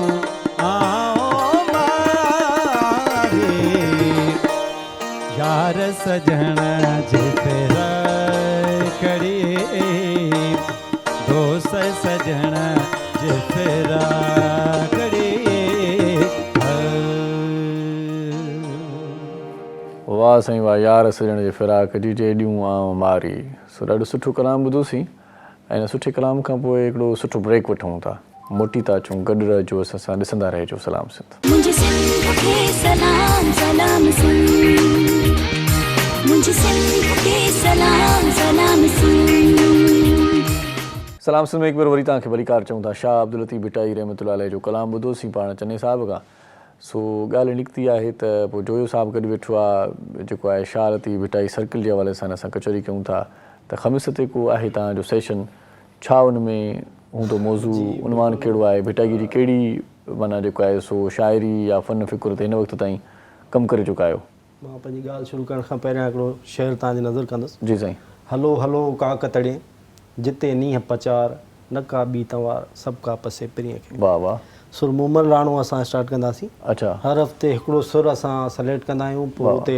डॉक्टरेट जंहिंजी थियल हूंदी आहे PhD स्कॉलर असां वटि ईंदा आहिनि सही सही उहे पंहिंजे ख़्यालनि जो इज़हार कंदा आहिनि ऐं जेको आहे सो असां बि हुते सिखंदा आहियूं असां तव्हांखे बि वेलकम कंदासीं सही हर ख़मीस ते तक़रीबन 3 वॻे खां असां स्टार्ट कंदा आहियूं ऐं 5 वॻे ताईं अच्छा। उन में शाह लतीफ़ जे हिकु सुर जी असां टोटल जेके बेत आहिनि उन में जेके वायूं आहिनि पूरो जाइज़ो अभ्यास थींदो आहे दास्तान वाइस। अच्छा। जेके उन में ईअं जीअं सुरुल मोहम्मद राणे जी पहिरियों उनखे इंट्रोडक्शन ॾींदासीं त सुरुल मोहम्मद राणो किथां जी कहाणी आहे या कीअं शुरू थी उनखे आउं इंट्रोड्यूस कराईंदो आहियां ऐं उन जा जेके जेतिरा बेत आहिनि जेतिरियूं वायूं आहिनि उन सुर में उहे बयानु कंदो आहियां। पोइ हर को पंहिंजे पंहिंजे हिसाब सां पंहिंजे पंहिंजे फ़लसफ़े ऐं पंहिंजी पंहिंजी सोच ऐं फ़िक्र जे हिसाब सां उनजी ॻाल्हि ॿोल कंदो आहे हुते। सही सही सही सही। पोइ घणा माण्हू पार्टिसिपेट घणा हूंदा आहिनि? अचनि था माण्हुनि जो अचण जो आहे? हा, माना इहो शौक़ु आहे, नौजवान अचनि पिया? नौजवाननि में त लाड़ो न आहे। अच्छा। बाक़ी जेके सीनियर आहिनि असांजा जेके ख़ासि तौर ते टीचर आहिनि तालीम सां पढ़ाइण सां जंहिंजो वास्तो आहे या जंहिंजो अदब सां या तव्हां जहिड़ा बाज़ोक माण्हू जेके शौक़ु रखनि था उहे ईंदा आहिनि। असां वटि 8 खां 10 माण्हुनि जी कैपेसिटी आहे। अच्छा। वधीक असां वटि एतिरी गुंजाइश ई न आहे जो असां वधीक हिकिड़ो 8 खां 10 माण्हू अची वेंदा आहिनि? बिल्कुलु अची वेंदा। अच्छा, नौजवाननि खे कीअं शौक़ु ॾियारिजे भला? को आइडिया आहे, को सोच आहे? ॾाढी ज़बरदस्त तव्हां मुंहिंजे दिलि वारो क्वेश्चन कयो आहे। छो नथा अचनि नौजवान? बसि इहो आहे त माण्हू खे पंहिंजी ॿोली सां लॻाव कोन्हे। सभ खां पहिरियां त पंहिंजे कल्चर सां बि लॻाव कोन्हे। पंहिंजी जेका असां सकाफ़त पंहिंजा जेके क़दीम आसार आहिनि या पंहिंजूं जेके शयूं आहिनि असां उन्हनि खे ओन ई कोन था कयूं। सही। असां जेके आहिनि से फैशन ऐं मतिलबु जेको मटीरियलिज़म आहे अॼु जे नौजवाननि जी रुॻो ओॾां सोच आहे। तकड़ी तरक़ी थिए, को शॉर्टकट मिली वञे, हीअं थी वञे, हूअं थी वञे, जल्दी में का नौकिरी मिली वञे। सही सही। ऐं उन में ई मां पंहिंजो जेको आहे सो वक़्तु ऐं दिलचस्पी सर्व कयां। बाक़ी जेके शाह लतीफ़ जहिड़ी ॻाल्हि वरी या ॿोलीअ जहिड़ियूं जेके ॻाल्हियूं असां जनरल नॉलेज में इज़ाफ़ो थींदो जेकॾहिं मिटाई खे पाण पढ़ूं था त तमामु घणी पाण खे ॼाण मिलंदी, पाण खे सघ मिलंदी, पाण ॻाल्हाइण जहिड़ा थी किथे वेंदासीं को मौज़ू हूंदो पाण कचहरी करे सघूं। इहा लिटरेट माण्हू जी सोच आहे साईं जागीराणी साहिबु। इहे जेके सिर्फ़ु अदब सां बाज़ोक माण्हू मूं लफ़्ज़ इस्तेमालु कयो न उहे ई माण्हुनि जी ओॾे सोच वञे थो। छो त शाह लतीफ़ वरगो शाइरी न कई आहे। पोइ भला छा बेज़ोकनि खे बाज़ोक कीअं कजे? हा, उनखे इहो आहे त असां पंहिंजे शाह जे मैसेज जे थ्रू या उनखे मार्केट कयूं या अहिड़ा जेके प्रोग्राम थियनि था हीअ बि मुंहिंजो मैसेज वञे पियो न। सही। जेके मूंखे ॾिसनि था ॿुधी रहिया आहिनि उहे बि ज़रूरु सोचींदा अथव शाह लतीफ़ माना का ॻाल्हि हुई जंहिं पंहिंजी ॿोली बचाई। आउं त चाहियां थो 16 जेकी पाण वटि जेकी रस्ता आहिनि उन्हनि खे पाण वठूं। जीअं पाण सुबुह जो व्हाट्सएप ते या मैसेज जी मार्फत पाण गुड मॉर्निंग करे छॾींदा आहियूं। इन सां गॾो जेकॾहिं पाण शाह जो हिकिड़ो बेत लिखी पोइ हेठो गुड मॉर्निंग लिखूं त मां सम्झां थो त जेको बि हूंदो त हरू बि पढ़ंदो सही, पढ़ी करे मथां सम्झ में हुनखे ॻाल्हि अची वेंदी, हुनजो तर्जुमो बि हूंदो त ॾाढी ज़बरदस्त ॻाल्हि थी वेंदी। अॻिते पाण अजाया माना शेयर मोकिलींदा आहियूं, अजायूं शयूं मोकिलींदा आहियूं, फॉरवर्डेड जेकी मैसेजिस ईंदा आहिनि उन खां बहितर न आहे त पाण शाह जो मैसेज मोकिले छॾियूं। सोशल मीडिया हिन में वॾो किरदारु अदा करे सघे थी। तव्हांजी ॻाल्हि बिल्कुलु सही आहे। व्हाट्सएप जे ज़रिए मैसेंजर, फेसबुक, ट्विटर या इंस्टाग्राम ते जेको आहे असां बग़ैर ॿिए कंहिंजी शाइरी या ॿिए के ख़्याल ग़लति सलत जेके अॼुकल्ह माना अट्रैक्ट कनि था जल्दी नौजवाननि खे रखण जे बजाए शाह लतीफ़ जो हिकिड़ो सुठो शेयर जेको आहे सो ॾेई छॾियूं। पाण वञी गुफ़्तगू जो आगाज़ बि करे सघूं ऐं हेठां जेको आहे हुनजी माना बि ॾेई सघूं। सॼियूं जेके ॾुखिया लफ़्ज़ लॻनि था हालांकि ॾाढी सलीस ॿोली आहे। शाह लतीफ़ खे तव्हां जेकॾहिं दिलचस्पी सां सुबुह जो रोज़ या जहिड़े बि टाइम तव्हां रेगुलरली पढ़ंदो त तव्हांखे ॿोली सम्झण में अचणु शुरू थी वेंदी। वॾो तरन आहे, रिदम आहे, मज़ो आहे, माना हिकिड़ो कंपोज़ लहजो थी थो वञे पंहिंजो ॻाल्हाइण में। असां उहे लफ़्ज़ जेके मतरूक थी विया आहिनि जेके असां इस्तेमालु ई कोन था कयूं, असां ॻाल्हाइण ई छॾे ॾिना आहिनि, उहे बि असांखे सम्झ में ईंदा शाह जी शाइरी में मौजूदु आहे। सही सही। ऐं उहो वरी पाण निज पंहिंजी ॿोली लाइ मोटी ईंदासीं। अच्छा, तूबा जी असां सां गॾु आहे। तूबा जी मुझे आप फेयर बता रही थी ऑर्गेनिक फूड्स के हवाले से और क्लिनिक्स के हवाले से भी बता रही थी, तो ये कहाँ पर हैं, किस तरह से रन हो रही हैं, तो बता दें मुझे थोड़ा सा। पहले ऑर्गेनिक्स पे बात करते हैं। ऑर्गेनिक फूड की मुझे जब ज़रूरत पड़ी, जब मेरे पास ख़वातीन और डिफरेंट मसाइल के साथ आती रहीं, तो मुझे कई जगह महसूस हुआ कि असल मसला वो है जो वो खा रहे हैं। अच्छा। वो साफ़ नहीं है, वो ऑर्गेनिक नहीं है, क्लीन नहीं है, और मिल ही वही रहा है, चॉइस भी नहीं है। बाहर का खाना अगर मसरूफ़ ज़िंदगी है तो क्या करें? सही बात है। बाहर का खाना ऑर्डर करेंगे तो वो ज़ाहिर है कि वो इंजेक्टेड है, सिंथेटिक है, तो उसके रिजल्ट्स डिफरेंट बीमारियों में हमें नज़र आना शुरू हो जाते हैं। तो हमने कुछ चीज़ें ऑफ़र करना शुरू की, जैसे कि वज़न नहीं कम हो रहा होता और हम बोलें कि भाई कार्ब्स कम कर दें, मतलब रोटी छोड़ दें। तो जब सवाल ये आता है कि खाएं क्या, फिर रोटी छोड़ दें तो खाएं क्या, चावल छोड़ दें तो खाएं क्या। तो हमने उसके सोल्यूशन के लिए मैंने काफ़ी रिसर्च की इधर उधर से कि क्या चीज़ अप्रोप्रिएट है, जो फिलिंग भी हो, फ़ायदा भी पहुँचाए और लोगों का पेट भी भर जाए। तो हमने डिटॉक्स आटा इंट्रोड्यूस करा। अच्छा। डिटॉक्स आटा जैसे कि आपको नाम बता रहा होगा कि डिटॉक्सिफाई कर देता है, बॉडी को सफाई की तरफ ले जाता है। जो आपका गट है, गट आपका अनहाइजीनिक आप फूड खा रहे होते हैं या कुछ भी ऐसे खा रहे हो तो आपकी गट हाइजीन सबसे ज़्यादा डिस्टर्ब होती है। उसका मतलब ये है कि आप जो भी खा रहे हैं एक तो वो प्रॉपर्ली हजम नहीं हो रहा, वो आपको मोटापे की तरफ लेके जा रहा है। तो आटे में हमने उसे हाई प्रोटीन रखा, मतलब उसमें हमने पाउडर्ड काला चना ऐड कर दिया, उसमें सारी अच्छी हर्ब्स, केवना, फ्लैक्स सीड्स, तो वो बहुत अच्छा कॉम्बिनेशन है। अच्छे कार्ब्स, अच्छे फैट्स और अच्छे प्रोटीन्स तो खैर अच्छे ही होते हैं, उनका कॉम्बिनेशन है। और जो लोगों का वजन नहीं कम हो रहा होता, खुद आटे में मिक्स करवा दिया? जी, हमने आटे का कॉम्बिनेशन क्रिएट किया। मैंने कुछ बेसिकली स्टार्ट किया था कुछ हार्ट पेशेंट्स के लिए जो मेरे क्लाइंट भी थे। तो उसके बाद हमने जब देखा तो उसका वज़न भी इससे कम हो रहा है, जो कि होता है, ज़ाहिर है कि आप अच्छे कार्ब्स ले रहे हैं तो अच्छे से बर्न हो जाते हैं जल्दी। वज़न कम करने के लिए भी, इम्यूनिटी के लिए भी, बच्चों की ग्रोथ के लिए भी, जो डायबिटिक हैं उनके लिए बहुत हेल्पफुल था। तो ये आटा बड़ा अच्छा कॉम्बिनेशन है उन लोगों को जिनको मसाइल भी हैं और वो वज़न भी कम करना चाहते हैं। और भी हमारी प्रोडक्ट्स हैं अल्हम्दुलिल्लाह। हम ने जिस आटे की बता रही हैं आप बात, वो मार्केट में मौजूद नहीं है? बिल्कुल मौजूद है, हमारे पास मौजूद है। वी हैव अ वेबसाइट पे भी हम काम कर रहे हैं। और आप अगर मेरे पेजेस पे जाएं तो वहाँ पे मेरे सारे अल्हम्दुलिल्लाह क्लाइंट्स भी यूज़ करते हैं। हीलन विद तूबा के नाम से है। You can see whatever activities हम जो ऑफर कर रहे होते हैं, वहाँ पर सारी डिटेल्स वहाँ मौजूद हैं। आप मुझसे भी इन टच हो सकते हैं, मेरी टीम से भी। हीलन विद तूबा के नाम से, हीलन के नाम से जो सेटअप है मैं वो रन कर रही हूँ मल्टीपल प्लेसेस पे, माशाल्लाह। और उसके अलावा हम सौंफ, एक बड़ा सीधा सादी सी चीज़ है, माउथ फ्रेशनर के तौर पे हम इस्तेमाल करते हैं, बट इट वर्क्स वंडर्स। बड़े ज़बरदस्त तबीबी फ़ायदे जिसे हम कहते हैं वो हैं। सबसे मसला तो मेरे पास ये होता है जिनको वज़न कम करना है, उन्हें कम खाना है, अब क्या करें, भूख लग रही है बार बार, तूबा क्या करें। और स्पेशली जो प्री डायबिटिक जब बड़े कॉमन हो गया है, लोग जो होते हैं उनको क्रेविंग्स बहुत होती हैं, आपके हंगर पैंग्स को रोकता है। अच्छा, अब जो कम खा रहे हैं उनके अंदर डिफरेंट प्रॉब्लम, जैसे कि हम कहते हैं कीटो से हमने देखा है लोगों के बाल झड़ जाते हैं, स्किन ख़राब हो जाती है, इनफर्टिलिटी की तरफ चले जाते हैं।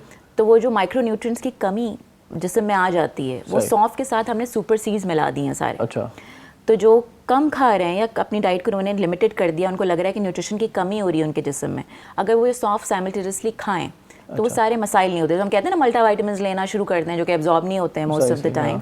सॉरी, डॉक्टर्स मुझसे शायद वो करें, डॉक्टर्स को बताते हैं कि भाई विटामिन्स की कमी भी होती है, कभी विटामिन की कमी होती है, but the first thing they do वो दवाओं की तरफ ले जाते हैं। हम आपको ऑर्गेनिक फूड की तरफ लेके जा रहे हैं। नेचर ने जो आपको चीज़ें ऑप्शंस दिए हैं जो कि आप खा सकते हैं, आपको कोई सिंथेटिक चीज़ लेनी ही नहीं है, कोई प्रोसेस चीज़ लेनी मेडिसिन से अच्छा है कि भाई खुराक अच्छी होनी चाहिए, आम अच्छी चीज़ें खाएं जो कि अल्लाह ताला ने आपके लिए बनाई हैं। तो उसमें हमने सारे सुपर सीड्स मिला दिए हैं, flax seeds, chia seeds, other very good combinations जो हमने मिला दिए हैं सौंफ के साथ। तो वो जायकेदार भी है, लोगों को खाने में भी अच्छा लगता है, कुछ खाने का दिल चाहा तो उन्होंने थोड़ी सी सौंफ ले ली, तो that's also very helpful in a lot of ways. उस पे हम काम कर रहे हैं, कुछ और प्रोडक्ट्स हैं जो हम जल्दी इंट्रोड्यूस करने जा रहे हैं इंशाल्लाह। ये क्लिनिक्स पे आप मतलब क्लिनिक्स हमारे पास हैं, हमारे पास डॉक्टर्स भी बैठे हुए होते हैं। कुछ हम स्कीम 33 में हमने स्टार्ट किया है, गुलशन मेहमान में हम होते हैं, तो वहाँ पर हमारे पास हिजामा भी ऑफर हो रहा होता है, and we have gynaecologist also, aesthetician, हमारे पास कॉस्मेटोलॉजी का यूनिट भी है कैपिटल में। सो अल्हम्दुलिल्लाह हम हर तरह से ख़वातीन को एक ही रूफ के अंदर हर सोल्यूशन ऑफर करने की कोशिश कर रहे हैं माशाल्लाह, विद गुड हेल्थ। बहुत अच्छी बात है। मोटापे को किस तरह से कम किया जाए? मोटापे की आपने बात की थी, तो कोई मतलब वो क्या कहते हैं नुस्खा कोई है इस तरह का कि भाई पेट अंदर हो जाए? सबसे आसान नुस्खा ये है कि अपने आप को थोड़ा सा एक्टिव कर लें। अच्छा, एक्टिविटी हमें उस ख्याल उस वक्त आता है जब हम पहुंच चुके होते हैं मोटापे पे, जब हमारा बढ़ चुका होता है, हमने लेजी रूटीन कर लिया होता है, हाथ पांव कमज़ोर कर लिए होते हैं, फिर हम कहते हैं वज़न कैसे कम होगा, वर्जिश के भी काबिल नहीं होते हैं। तो सबसे पहले तो अपनी फिजिकल एक्टिविटी को कोई शॉर्टकट नहीं है, जो शॉर्टकट लेते हैं बाद में नुकसान उठाते हैं।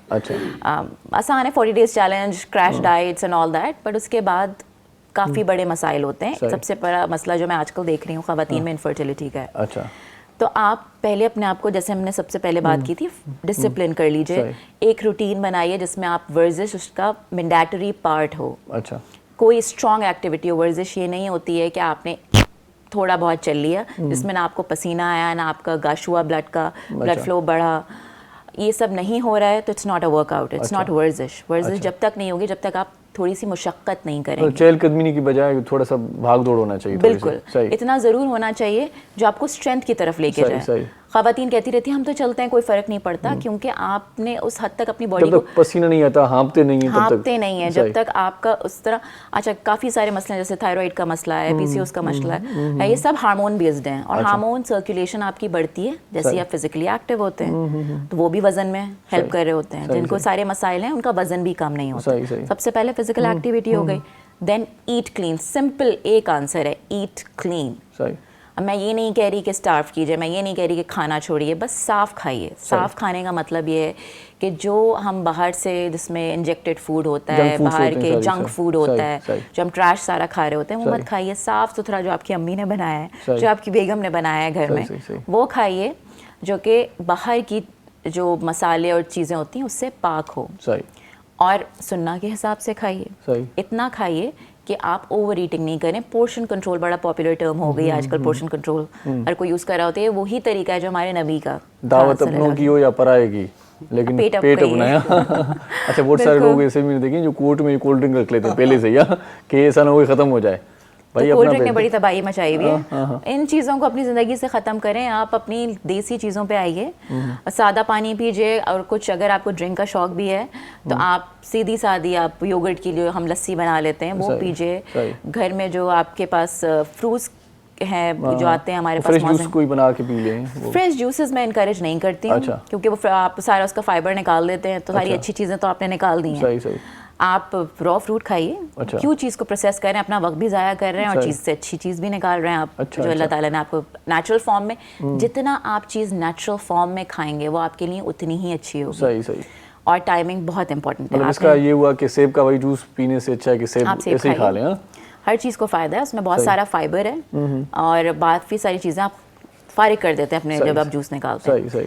टाइमिंग बहुत इंपॉर्टेंट है, जो आप खाना खा रहे हैं उसकी टाइमिंग बहुत इंपॉर्टेंट है। अच्छा, बहुत सारे लोग मसरूफ़ होते हैं ना, कहते हैं कि भाई चलें ठीक है थोड़ी देर में खाना खा लेता हूँ। ऑफिस में जो काम करते हैं अक्सर लोग, वो कहते हैं थोड़ी देर के बाद खा लूँगा, थोड़ी देर के बाद, मतलब दोपहर का खाना शाम को खा लेते हैं। वो ये भी सही नहीं है, टाइम पे खाना चाहिए। बिल्कुल, अपने आप को मैंने जैसे कहा डिसिप्लिन करना ज़रूरी है। अब आपको देखें, थोड़ी अपनी सेहत के लिए आपको एफर्ट करनी पड़ेगी, बहुत ज़्यादा नहीं, लेकिन इतना ज़रूर कि आपकी बॉडी को नुकसान नहीं हो।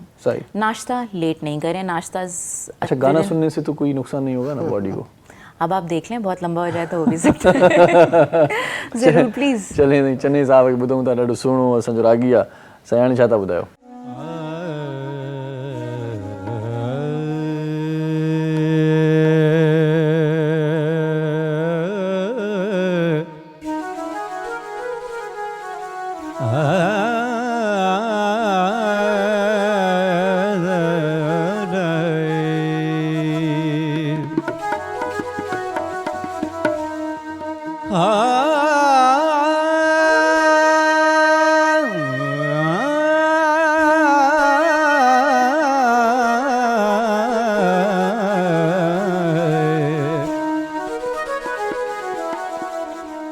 पाए तीर कमान में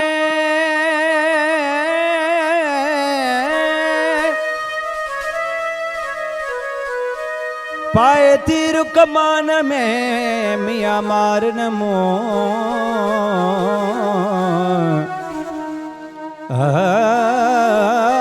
पाए तीर कमान में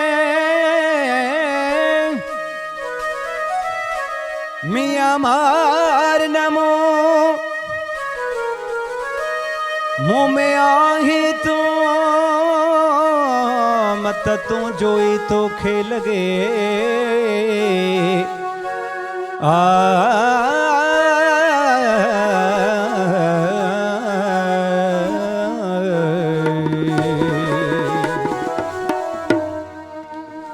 जेक तू जो आए दो वफा थी पवे हाँ जेक तो जो आए दो वफा थी पवे हाँ जेक तो जो आए दो वफा थी पवे हाँ तमोजे दर्द दिल जी तमोजे दर्द दिल जी दवा थी पवे हाँ दवा थी पवे हाँ जेक तो जो आए दो वफा थी पवे हाँ त मुझे दर्द दिल जी मुझे दर्द दिल जी दवा थी पवे हाँ जेक तो जो आए दो वफा थी पवे हाँ जेक तो जो आए दो वफा थी पवे हाँ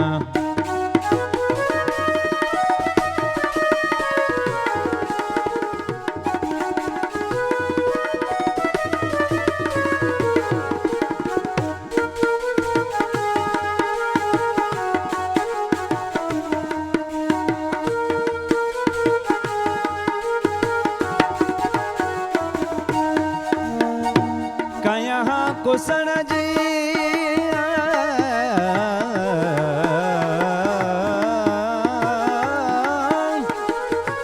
कया कुसण जो इनकार तो सा कया कुसण जो कया कुसण जो इनकार तो सा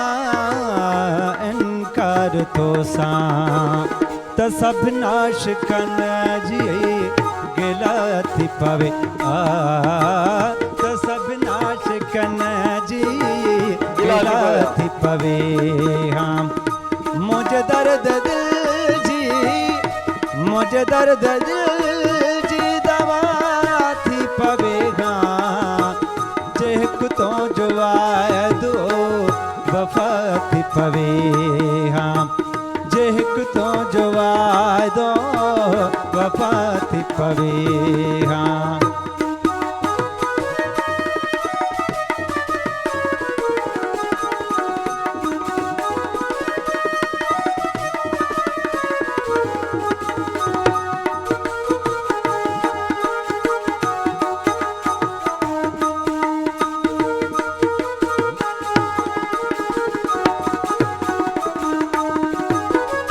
रह की न कॾहिं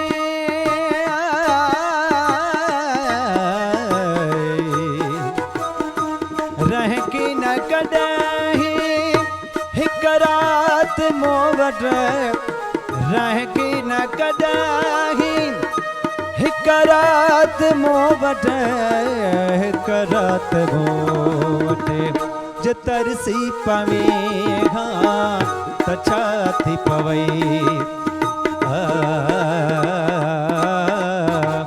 जो तरसी पवे हाँ त छा थी पवे हाँ मुझे दर्द दिल जी मुझे दर्द दिल जी दवा थी पवे हाँ दवा थी पवे हाँ जेक तो जो दो वफा थी पवे हाँ जेक तो जो दो वफा थी पवे हाँ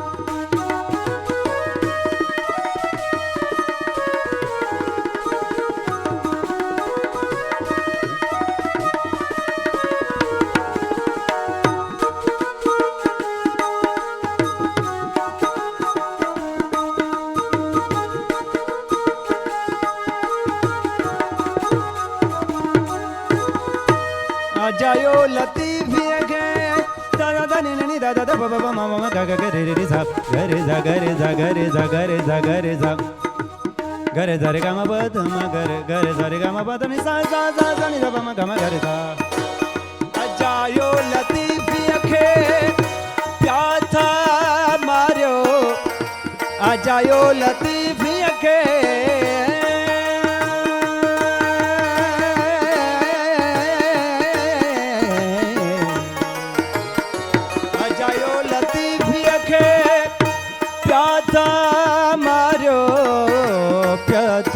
मारो यज खुद आवाता फिदा थी पवे हाँ यज खुद आवाता फिदा थी पवे हाँ मुझे दर्द दिल जी मुझे दर्द दिल जी दवा थी पवे हाँ दवा थी पवे हाँ जेक तो जो दो वफा थी पवे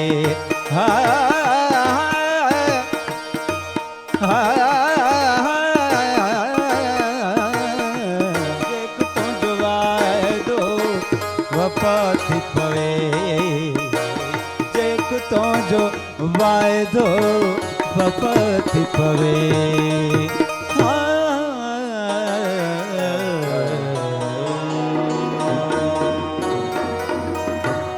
वाह साईं वाह नाज़ लतीफ़ी जो कलाम आहे ॾाढो ज़बरदस्त कलाम आहे ऐं ख़ान साहब फ़तेह अली खान जे आवाज़ में इहो कलाम अक्सर ॿुधंदा आहियूं, अॼु तव्हांजे आवाज़ में मज़ो आयो। सची ॻाल्हि इहा आहे त इहो कलाम थोरो माना ईअं रम्ज़ सां जेके नथो ॻाइजे न त इहो कलाम पोइ पंहिंजो हिसो विञाए वेंदो आहे, सवादु छॾे ॾींदो आहे। ऐं का शाइरी वरी अहिड़ी हूंदी आहे जेका सिधो जेको आहे सो दिलि ते धकु कंदी आहे, लफ़्ज़ अहिड़ा हूंदा आहिनि। हाणे हिन शाइरी जा ॿ बंद एॾा त ख़ूबसूरत हुया जो मां कुझु ॼणनि खां जेकॾहिं इनकार कयां त सभिनी आशिक़नि जी गिला थी पिया, मां सभिनी आशिक़नि खे सुखरू करे छॾी।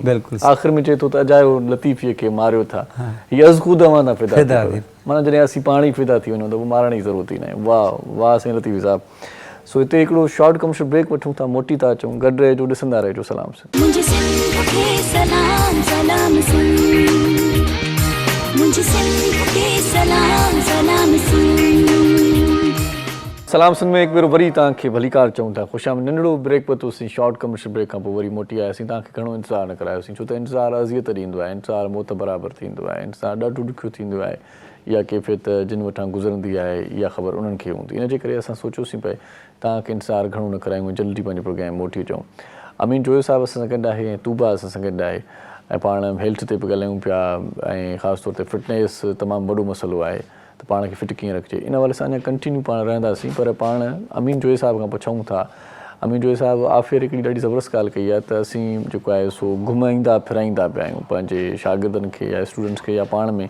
इहा जेका घुमण फिरण वारी जेका किरत आहे, जेको कमु आहे, इहो बि आउं सम्झां थो त फिटनेस जो हिसो आहे। जेकॾहिं तव्हां घुमो था, काॾे वञो था त तव्हांजी जेका आहे सा मेंटल हेल्थ बि ठीकु रहंदी आहे, तव्हांजी पाण फिज़िकली बि तव्हां ठीकु रहंदा आहियो। ख़्याल सोचूं थोरियूं माना पर भरियूं थींदियूं आहिनि, जेकी तव्हांखे तलख़ जेकी यादूं आहिनि, जेकी सोचूं आहिनि, जेकी ईज़ाव आहिनि, जेकी अहंज आहिनि, उन्हनि खां थोरो पासीरा थी वेंदा आहियो, वरी तव्हां फ्रेश थी वेंदा आहियो, मतिलबु रिफ्रेश थी मोटी ईंदा आहियो।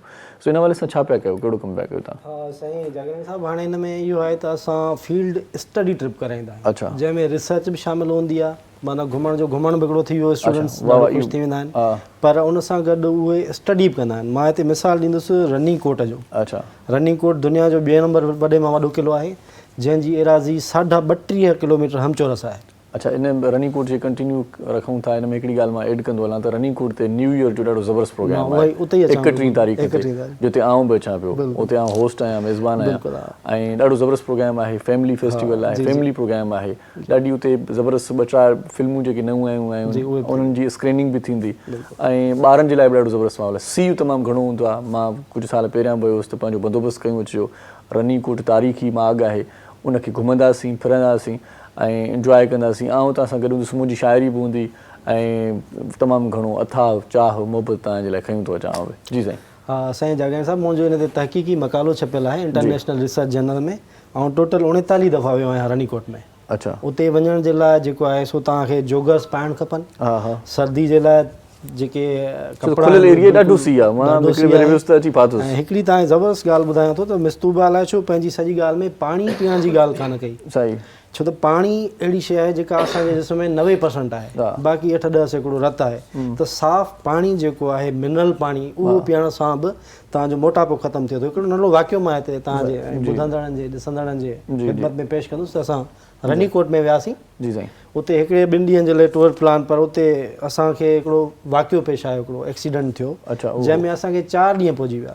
उन में असां हिकिड़ो थुल्हो माण्हू बि असां गॾु, ॾाढो हेल्दी सिहतमंद हो, कराची जो जेको रहायशी हो, उनखे जॾहिं चश्मे जो उन पाणी पीतो, ज़ाहिर आहे 4 ॾींहं पाणी बाणी असां वटां ख़तमु थी वियो, मानी बि ख़तमु थी वई।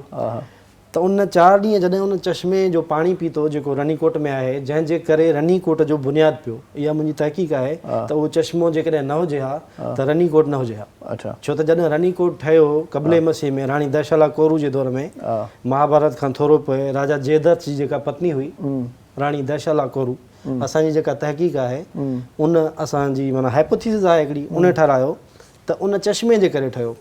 उन चश्मे जो पाणी पीअण जे करे उहो जेको माण्हू थुल्हो उहो बिल्कुलु स्लिम थी वियो। अच्छा। स्मार्ट थी वियो। छो त उन में का बि पॉल्यूशन कान हुई, का बि गंदगी न, बिल्कुलु हिकिड़ो प्योर नेचुरल हलंदासीं ॾिसंदासीं, तव्हां बि ॾिसंदव हुनखे। उहो पाणी पीअण सां बिल्कुलु जीअं फिल्टर थी वेंदो आहे न माण्हू, उहो ईअं फिल्टर थी वियो। 4-5 ॾींहंनि में बिल्कुलु उहो स्मार्ट थी वियो। ऐं हीअ जेका रनिंग कोट में हैप्पी न्यू ईयर नाइट थिए पई, इहा गुज़िरियल 3-4 सालनि खां कल्चर एंड एंटीक्विटी डिपार्टमेंट तरफ़ां थिए पई। ऐं हुन में हर साल वेंदो आहियां, ऐं उते पंहिंजो तहक़ीक़ी मक़ालो पेश कंदुसि।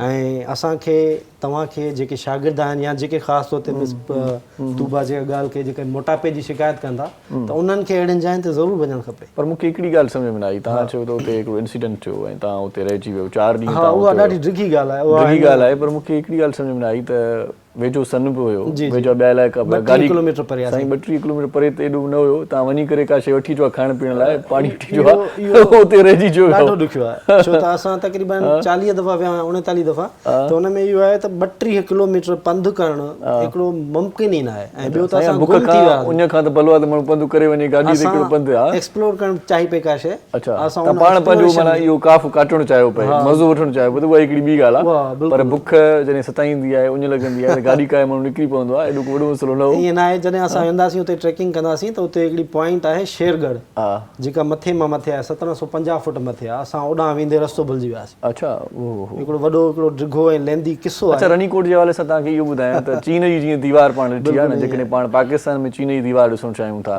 त लॻभॻि ओतिरी डिघी आहे। मतिलबु तव्हां ॾिसंदो परे खां तव्हांखे चीन जी दीवार लॻंदी। कॾहिं कॾहिं फोटोग्राफ्स में माण्हू भुली पवंदा आहिनि, माण्हू ॾिसंदा आहिनि जॾहिं रनीकोट जी दीवार ॾिसंदा आहिनि या वरी चीन जी ॾिसंदा आहिनि त माण्हू खे अंदाज़ो न हूंदो आहे चीन जी कहिड़ी आहे, रनीकोट कहिड़ो आहे। सो हिकिड़ी डिघी तवील दीवार आहे, माना यको हलऊं हल आहे। सो हीउ ॾाढो ज़बरदस्त आहे ॾिसण जे लाइ, ऐं सन जे वेझो ई आहे, सन खां थोरो अॻिभरो आहे।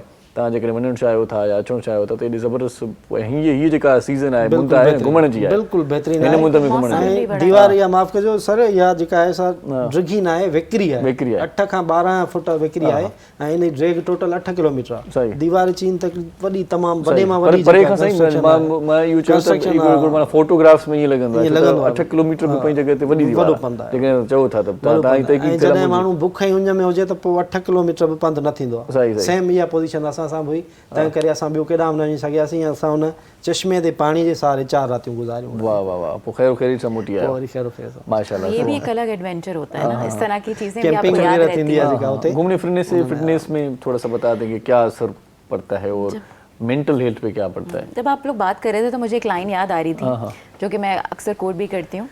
बड़ी मशहूर मिसल है, इट्स चाइनीज़ बेसिकली। इसका मतलब कुछ मफहूम ऐसे है कि जो अगर आपको सारी उम्र यंग रहना है, जवान रहना है, तो आप ट्रैवल करते रहें, आप सफ़र करते रहें। इट कीप्स यू यंग, आपकी एज को रिवर्स कर देता है। अच्छा, और ये एक्सपीरियंस होता है जब भी हम कहीं घूम कर आते हैं, तो भले ही फंसे हुए अपने कामों में, अपनी जॉब्स में, वापस आते हैं तो एकदम अलग नए सिरे से ज़ीरो से हम स्टार्ट कर रहे होते हैं, as if you young again. सही सही। तो ये बड़ा पॉजिटिव इम्पैक्ट है। Travelling is a very positive impact. एक साइकिल में जो हम फंसे होते हैं, यूजुअली जो लोगों को एंजाइटी और डिप्रेशन के इश्यूज होते हैं वो इसलिए भी होते हैं कि उनकी एक साइकिल स्टक होती है। फॉर एग्जांपल ख़वातीन के, कि वो सुबह उठ रही हैं, उनको अपने बच्चों को भेजना है, अपना काम करना है, वापस जाना है, वो एक रूटीन है। इसी तरह जो जॉब करने वाले हैं उनका एक रूटीन है।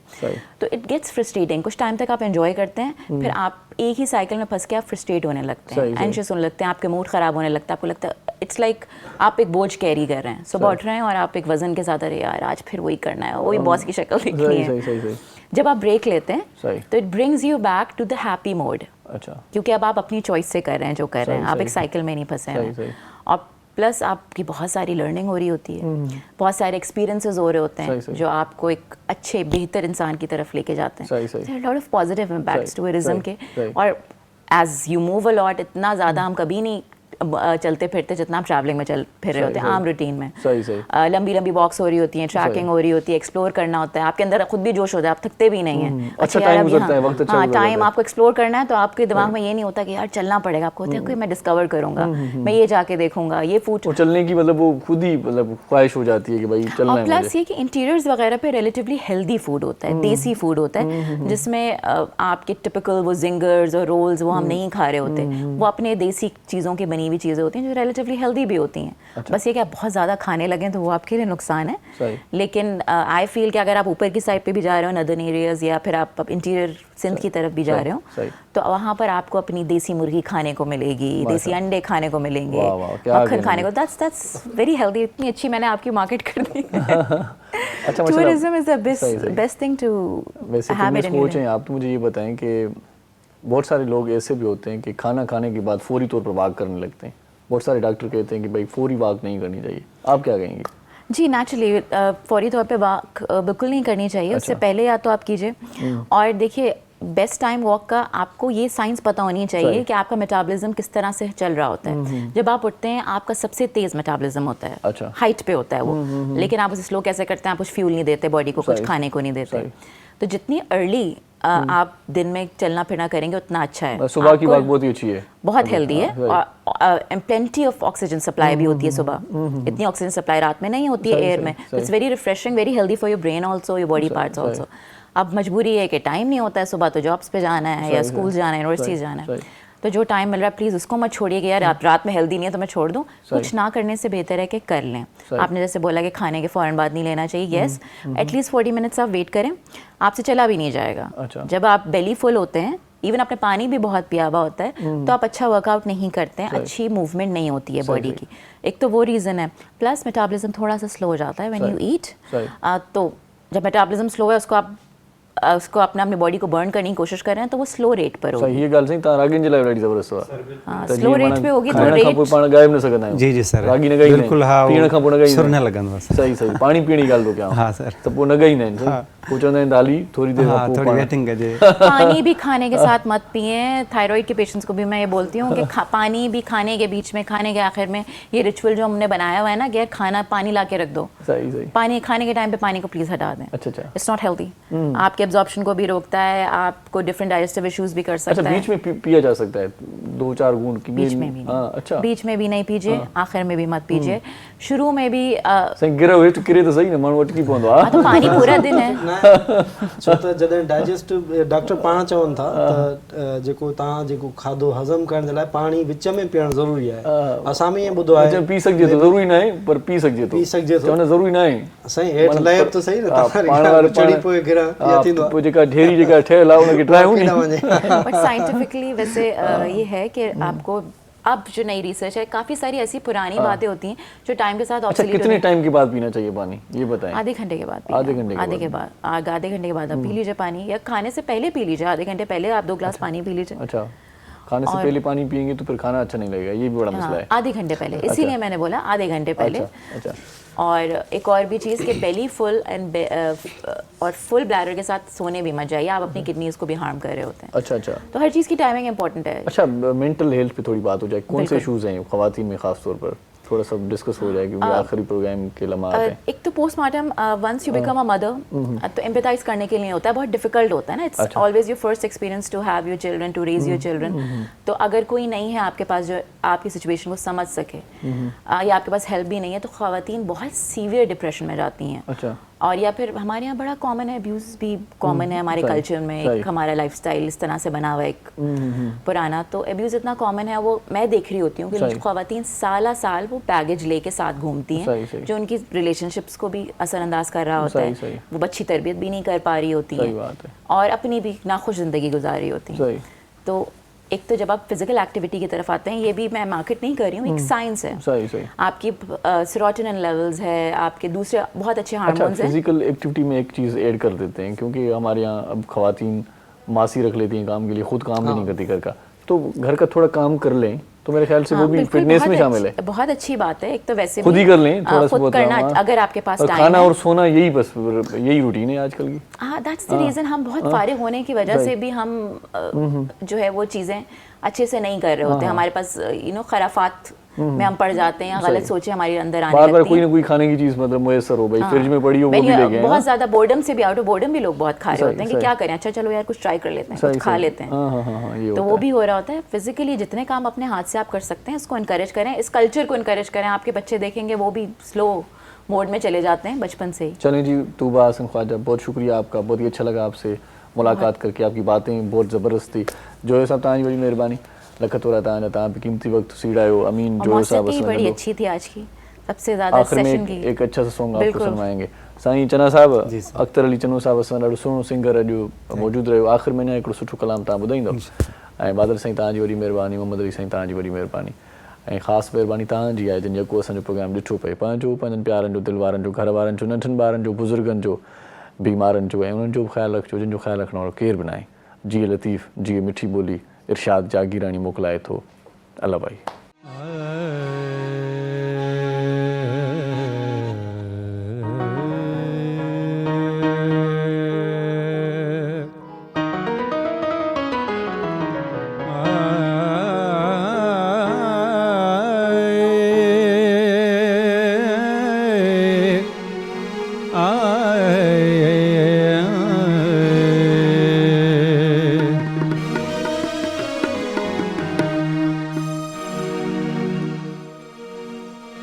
इश्क जने सिरायो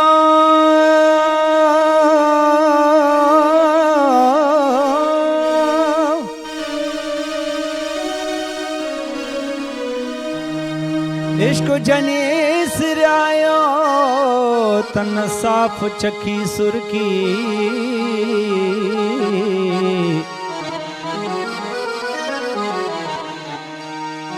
काहे कला ले आया मटन ते मुर्गी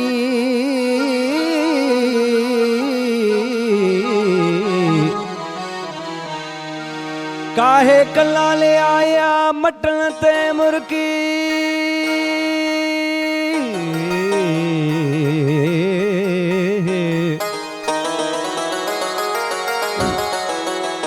काहे कला ले आया मटन ते मुर्गी सुर्की अलाए सिरकी बुढ़ल कूपन कंध कपाया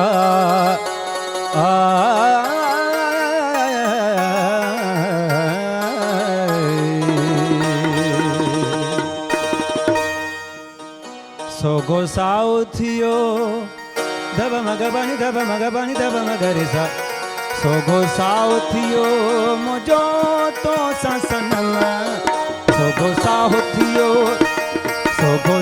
थियो मुझो तो ससनमा मुख नथो विसरे तुझो इसम समा मुख नथो विसरे तुझो इसम समा सोगो साओ थियो सोगो साओ थियो मुझो तो ससनमा मुख नथो विसरे तुझो इसम समा मुख नथो विसरे तुझो इसम समा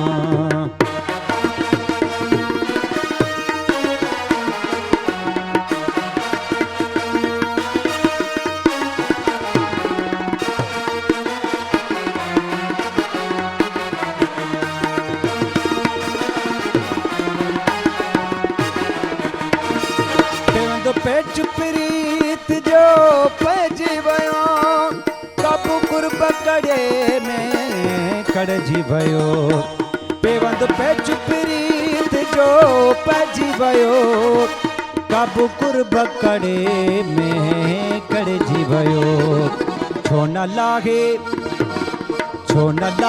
लगन ता जाए लगमो छो न लागे लगन ता जाए लगमो मुख नथो विसरे तुझो इसम समा मुख नथो विसरे तुझो इसम समा सोगो साओ थियो मुझो ससनमा मुख नथो विसरे तुझो इसम समा मुख नथो विसरे तुझो इसम समा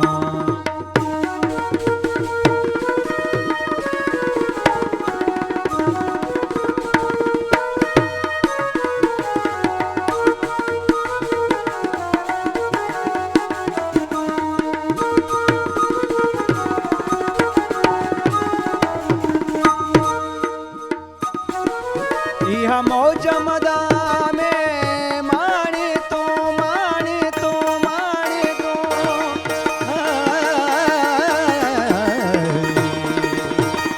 यह मौज मदा में माणी तो बेतरफ वरी की ना तानी तो बेतरफ वरी की ना तानी तो रहो मैं दिया दब मग बनी दब मग बनी दब मग बनी दब मगर हरे धगरे धगरे धगरे धरे काम बदानी बेतरफ वरी किना ताने तो बेतरफ वरी किना ताने तो मुख नथो विसरे तुझो इसम समा मुख नथो विसरे तुझो इसम समा सोगो साओ थियो मुझो तो ससनमा सोगो साओ थियो मुझो तो ससनमा मुख नथो विसरे तुझो इसम समा मुख नथो विसरे तुझो इसम समा